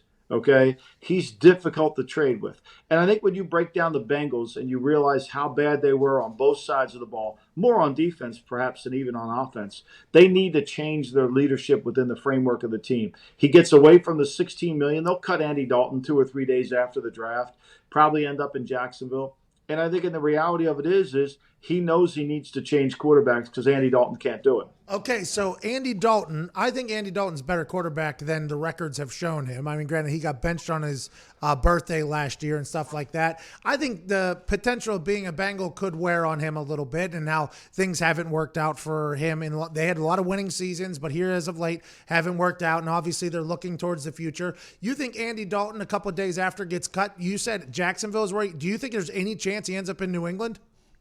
Not unless he comes in for a really cheap salary. Then I think there's an option. There would be an option there. The reason I say Jacksonville is because Jay Gruden was responsible for drafting him in Cincinnati and loved him. So I know there's a really efficient. There's a fan club down there. But I think Andy Dalton at $16 million is just ridiculous. Mike Brown ain't paying that. I can tell you that. Do you see these throws right here, Lombardi? You see what Andy Dalton's doing in his tiny ass little backyard? Look at that. Yeah. I mean, look at his arm compared to Tua's arm. What are you saying? Why are you taking all these shots at Tua? Well, I just think, to me, I think what that executive was saying, I think we've made Tua out to be something way bigger than he really is. I really do. National champion, Heisman winner. I think there's been a campaign. Maybe you should hire his agent as the guy to campaign you for Monday Night Football. You might want to think about that. Do you still talk to? Is right now a time where GMs aren't talking to anybody or anything like that? No, I talk to 3 or 4 of them a day. Yeah, I mean, they bounce ideas off you. What do you think about this? What do you think about that? I mean, the thing is I've done a lot of these guys, so I sit here in my office, I watch tape, I watch football, I know what the team's needs. So it's give and take. I think you've got to, if you want to try to get information out of people, you got to give people information that's credible. Well, if you want to scratch my back, I'll scratch yours. That's right. And, people tell you what's going on. Like I reported on the pod, I said on VSiN the other day that O.J. Howard, I would take one of his props for the over. And then somebody called me after they were listening to it and said, they're going to trade O.J. Howard. You can get off that. So, that's kind of good. You can get a lot of information that way. Oh, my God. Are they bringing Gronk down there to Tampa? Well, I think Gronk's on the reserve retired list for New England. Yeah, so you'd have to. He can't. He's not coming off that list. Well, would they have to pay his salary then if he was to come back then, or trade If him? he said, "Hey, I want to come back and play," he comes back and plays. And they would have to pay him, right? They don't have enough money to pay him, do they? They would have to count him on their cap, and then once he makes the team, they would then have to start to pay him. That's a long road. Gronk and Bill Belichick going back and forth for him trying to get out of there if he was trying to get out of there. Mike, I can't thank you enough, man. I love talking to you. It's the best, Pat. Thank you so much. Again, if you don't hire Tua's guy, I'm always available. I'll work 24/7 for you. Don't worry. Ladies and gentlemen, Michael Lombardi. Thank you, man. Thanks, Pat. That was intriguing. That was interesting stuff right there. He knows a lot. He knows so much, and he knows everybody. That's the thing about whenever you become a GM, that means you've been around the NFL a long time. You have connections everywhere. That's why you can do business with each other. It's a very intriguing thing here. When I hear his thoughts about Tua, too, I feel like that is like the prevailing thought from a lot of GMs in the NFL. Yeah, exactly. Because now, Michael Lombardi, you can say whatever you want about his Browns record or what Jason Kelsey said about him. He still knows a lot of people. So whenever you hear an exec is leaking that these mock drafts have never been more wrong than they have been this year, I wonder if it's strictly revolving around our guy, Tua Tagovailoa. That's great for Herbert and Jordan Love then, right? That means their stock's probably rising. Yeah, but they probably already know that, right? Their agent's probably like, don't listen to anything you're hearing right now. We're in a good spot. That's why as soon as Tannenbaum comes out and says it would be irresponsible to draft that Tua guy, Herbert automatically went up to 5 in everybody's mock draft instead of Tua, and then Tua was dropping to the Chargers. But then who did we talk to that made me believe that the Chargers aren't taking a quarterback? We talked to Jordan Palmer. Jordan Palmer's training Joe Burrow, Jordan Love, and a couple other people. He said that the Chargers did not reach out to even have a conversation, basically. I don't know if he said that word for word, but he said he thinks Tyrod Taylor's going to be the guy there, so they're not taking a quarterback. Tua could have an Aaron Rodgers type night or Brady Quinn type night, which, by the way, we'll have Aaron Rodgers on with, by the way, worked out for Aaron Rodgers. Yeah, Aaron Rodgers will be joining myself and AJ Hawk, McAfee and Hawk, Sports Talk, Primetime Draft Super Special, Thursday night, 7:30 Eastern Standard Time, youtube.com/The Pat McAfee Show. 40 minutes after the hour, we have to get to a break. We'll do some YouTube questions during that, maybe a phone call or two. We can't thank you enough for listening and watching. Shout out to Lombardi for good information there. This is The Pat McAfee Show.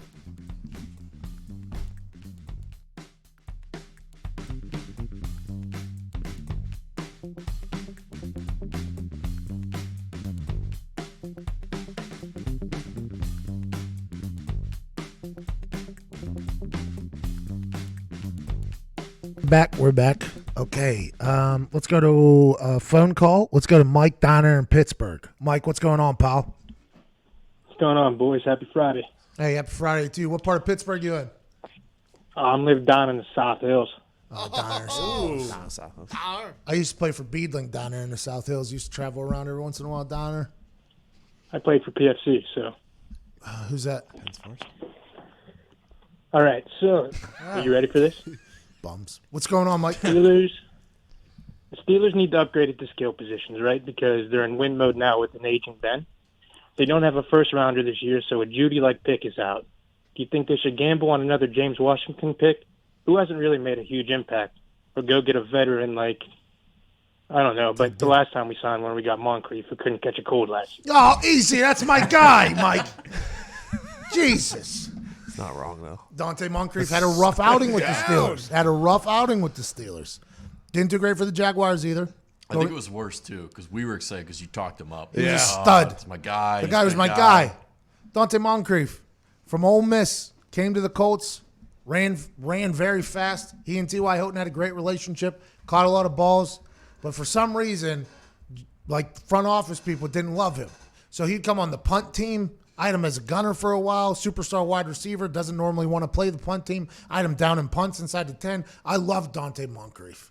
And then he went to the Jaguars, something didn't happen. Then he went to the Steelers, and you guys just absolutely put him in terrible positions. Does Pittsburgh? You guys are throwing balls 40 feet over his head and acting like he should have caught it. Yeah, right into his hands and interceptions. No, On third down. I didn't see those. Does Pittsburgh hate Juju Smith-Schuster? What's going on here? Yeah, well, I think last year, Juju, without AB, became the number one guy. And he had quite a fall off from the year before when AB was there. So the immediate reaction is, okay, just like he needed AB to be able to play at a high level. Now, granted, I think he was hurt a couple times. He was out a lot. But anytime you're big off the field, whether it's social media or doing things, people are going to expect you to never make a mistake in your regular job. And making a mistake in a lot of fans' eyes is even getting hurt because, he wasn't prepared well enough to not get hurt. So there was a lot of things with Juju happening off the field that people had a natural hatred for him whenever he wasn't performing how he performed the year before. I think Juju is going to be a stud this year, especially with that work he's been getting in this offseason. And I feel like after last year, he's going to want to prove himself again. But I do believe there's a couple veteran wide receivers out there that would help out the Steelers. And also an OG in that wide receiver room is probably a good thing to bring into the building. Yeah, because they are young. Because he talked about James Washington. Deontay Johnson was a rookie last year who had 700 yards with the backup quarterback situation. Juju had just, to your question, Connor, Juju had 2 bad plays the last 2 years, both in game-winning drives to beat the Saints. He fumbled, and then he's also fumbled against the Ravens too, which is hard to get out of people's minds. Hard. Just got a tweet. Juju is not Rust Belt material. Oh, see, Hashtag that's tough. And I disagree. That's how Pittsburgh, though. As soon as I saw him playing Fortnite and dancing with the llamas, I knew Pittsburgh Rust Belt people weren't going to love it if he wasn't the number one wide receiver in the NFL. I don't think number one wide receiver in Pittsburgh, number one wide receiver in AFC North. I think with the way Pittsburgh people operate, with everything he does off the field, which, by the way, in my eyes, very smart, setting himself up for future success and worrying about his business and his family off the field is a smart decision. But in Pittsburgh people's eyes, you're making a lot of noise down there and not catching a lot of balls, pal. Hey. Now, you better. Is this Randy Moss? Is this Randy Moss doing this? That's not a problem, but this son of a bitch Juju needs to get a little bit better on the field before he starts worrying about that fucking llama Fortnite off the field. It's contract year, though, so he's going to go and hope get for it. the best. He's going to go and get it. I mean, he's going to do the floss. Yeah, floss. Pittsburgh Time to turn up. Pittsburgh people love the floss, I bet. I bet they absolutely love that. Zito, is there any YouTube questions in the YouTube comment section? I sent you that really long one. It was 3 people suspended quarantine, dead or Yes. alive. I don't know if we have enough time. We only got like 35 seconds. This person just said, Pat, do you have any kickers or punters expect to make a splash from the upcoming draft? Hot Rod, respect the specs down there in Georgia. He's going to get drafted. I cannot wait to see where he ends up. Taylor Russolino also, St. Louis Battlehawks kicker. Look for him to make a team. He's 31 years old. Guy's been in CFL. I think he was in the AFL, the XFL. He's been trying his best to make the NFL. Hit a 58-yarder for St. Louis last year in the XFL. I think he'll end up on a team. And punter-wise, I'm not 100% sure. I should know better, but I do not. Anyways, the Pat McAfee Show begins in 4, 3, 2, 1.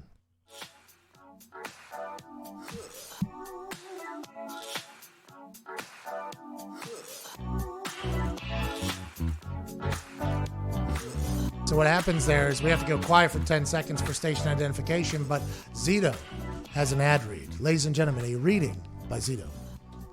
I can see clearly Now the more rain. than ever.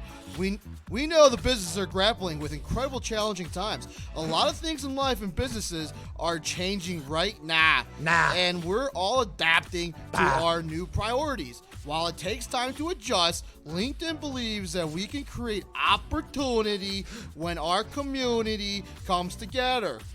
Whether you are looking for a hire now for a critical role or thinking about needs that you may have in the future, LinkedIn Jobs is here to help. Hey, you're pitching a perfect game, pal. I don't want to stop you, but you are rolling right now. Thank you. I'm going to continue. Every single word you've said has been perfect. The grammar, the punctuation, you name it. Englishin at full force right now. Can Zito finish the ad read?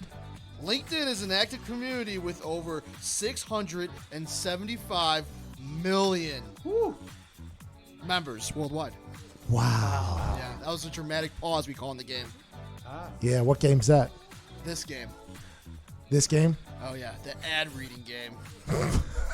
LinkedIn screens candidates for the hard and soft skills that you are looking for and puts your job in front of candidates looking for job opportunities like yours. With LinkedIn, you can hire the right person quickly when you need to.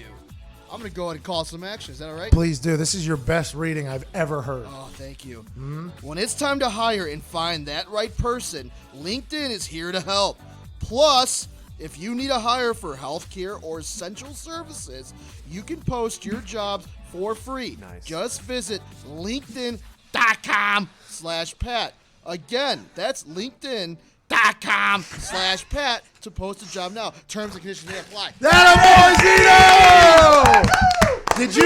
Did you know when you woke up today that was going to happen? 45-minute shower today. Perfect game Oh, yeah. for Zito. Fried chicken, waffles, eggs, cake, Oh, yeah. cake things, Cake balls. Shout out in a those. perfect ad read by Zito. I'm so proud of you. Thank you. Feel Good Friday. Nobody, that might be the underdog story of the century right there. Oh, yeah. Rudy and me. Yeah, get the hell out of here, Rudy. Listen to Zito read through an entire ad read with 0 stumbles, 0 grammar fails. No offsides. Nothing. Wow. Baby Z. I bet you everybody's going to be going to LinkedIn.com. There's a guy named Ethan something who's asked no less than 400 times an update about Cam Newton in the comments section.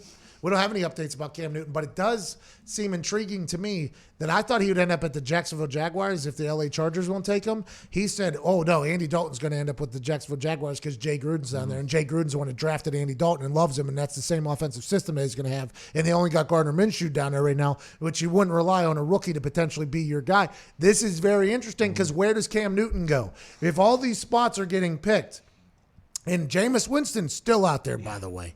I mean, there's a lot of quarterbacks. I mean, this is wild to me that Cam Newton, who's going to be on a revenge body type season next year, who's not happy with the way the Carolina Panthers situation ended, is definitely going to potentially be a backup quarterback somewhere. And that is wild to me. That is absolutely wild to me.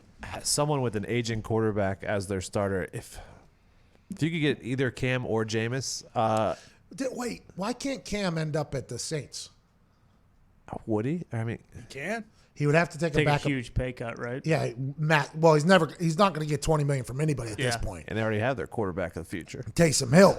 They got rid of Teddy Bridgewater. But if you're Cam Newton, you go in the division over to the Saints and maybe take a little chance to win something. If the Finns are taking best available too, I mean, if they go Simmons, then why wouldn't Cam go to Miami? I think the Dolphins are going to go quarterback. It feels as if the Dolphins are going to go quarterback. Their first person in was Tua, right? But maybe Cam Newton goes there. You think Cam Newton's going to back up Ryan Fitzpatrick, though? Fitzmagic? No It'd be a way. hell of a I battle. still think it's possible he goes to Dallas if they don't get the Dak situation figured out. I think that's a possibility. They have it until July to figure that out. I mean, that is a long time, especially in the world that we're living in now. July feels like maybe 2040 at this That's true. point. I mean, who knows? But the Dak Prescott situation, the only news you're hearing about it is whether or not he's having parties. I mean, that's all you're really hearing. That has gone a bit dry. I'll be interested to see who ends up needing another quarterback like Cam Newton. Let's go to Nick over there in Cincinnati. Nick, what's going on, pal? How you doing, Pat? How you doing, boys? Not too shabby. Things are wrapping up here on this Feel Good Friday. Can't wait to talk to my friend Nick, Big Johnson, Yes, daddy sir. in Cincinnati. What do you want? So you guys have basically already covered how the Bengals probably won't trade the draft pick because Mike Brown's a stooge. But say something just does swear happen right there? and he does trade the pick, and we get 3 from Miami, 3 first and maybe a second from Miami, and he doesn't want to pay Andy Dalton $16. Not sure why, but what would the chances of maybe Cam going to Cincinnati then? How about that? Cam Newton, by the way, in Cincinnati. That's an offense that if they had Joe Mixon and Cam Newton in the backfield with that really fast guy on the outside, John Ross, AJ Green, Tyler Boyd. I mean, could you imagine just the absolute onslaught that would be?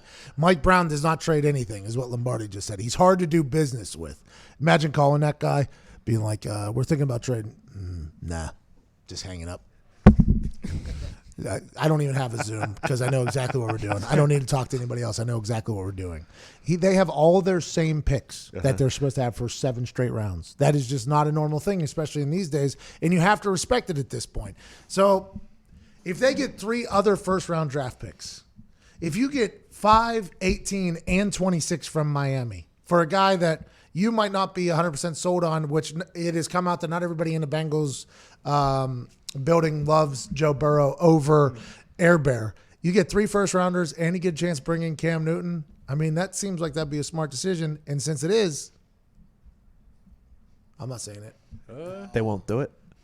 Well, I've been having a lot of Cincinnati people come after me. NASCAR people are coming after me, and Cincinnati people are coming after me because NASCAR people didn't hear me say, I don't think this depicts the entire NASCAR fan base, what Kyle Larson said. That's just a word you can't say. And if you've ever been around somebody who's African-American in their family, you understand why the word hurts so much. That's all I tried to say. And I got NASCAR people coming after me. I had one account I had to block on Twitter. I haven't had to block account on Twitter in a long time. I normally just mute them. This guy sent me probably 50 messages, tweets, with obviously a little egg in there, wouldn't do it. And then the Bengals fans, since I keep saying they don't have an indoor facility, are coming after me. I love Cincinnati. I think your team should want to win more, get the indoor facility. You deserve it as a fan base because you're such a good fan base. It's not your fault. We love the chili. Have a great weekend, man. Have a great weekend. 1 o'clock, McAfee and Hawk Sports Talk, youtube.com/The Pat McAfee Show. It'll be another Feel Good Friday. I think AQ Shipley's probably going to be joining us during that. Should be a great day. I know the weekend might not feel like the weekend because of the world we're living in, but however you can make it the best possible weekend imaginable, do it. If it's vitamins, go. Fitness, do it. Hanging out with the family, fornicating, doing whatever you got to do. Enjoy your life. We can't thank you enough for listening and watching. This has been The Pat McAfee Show, Friday, April 17th. Missed it.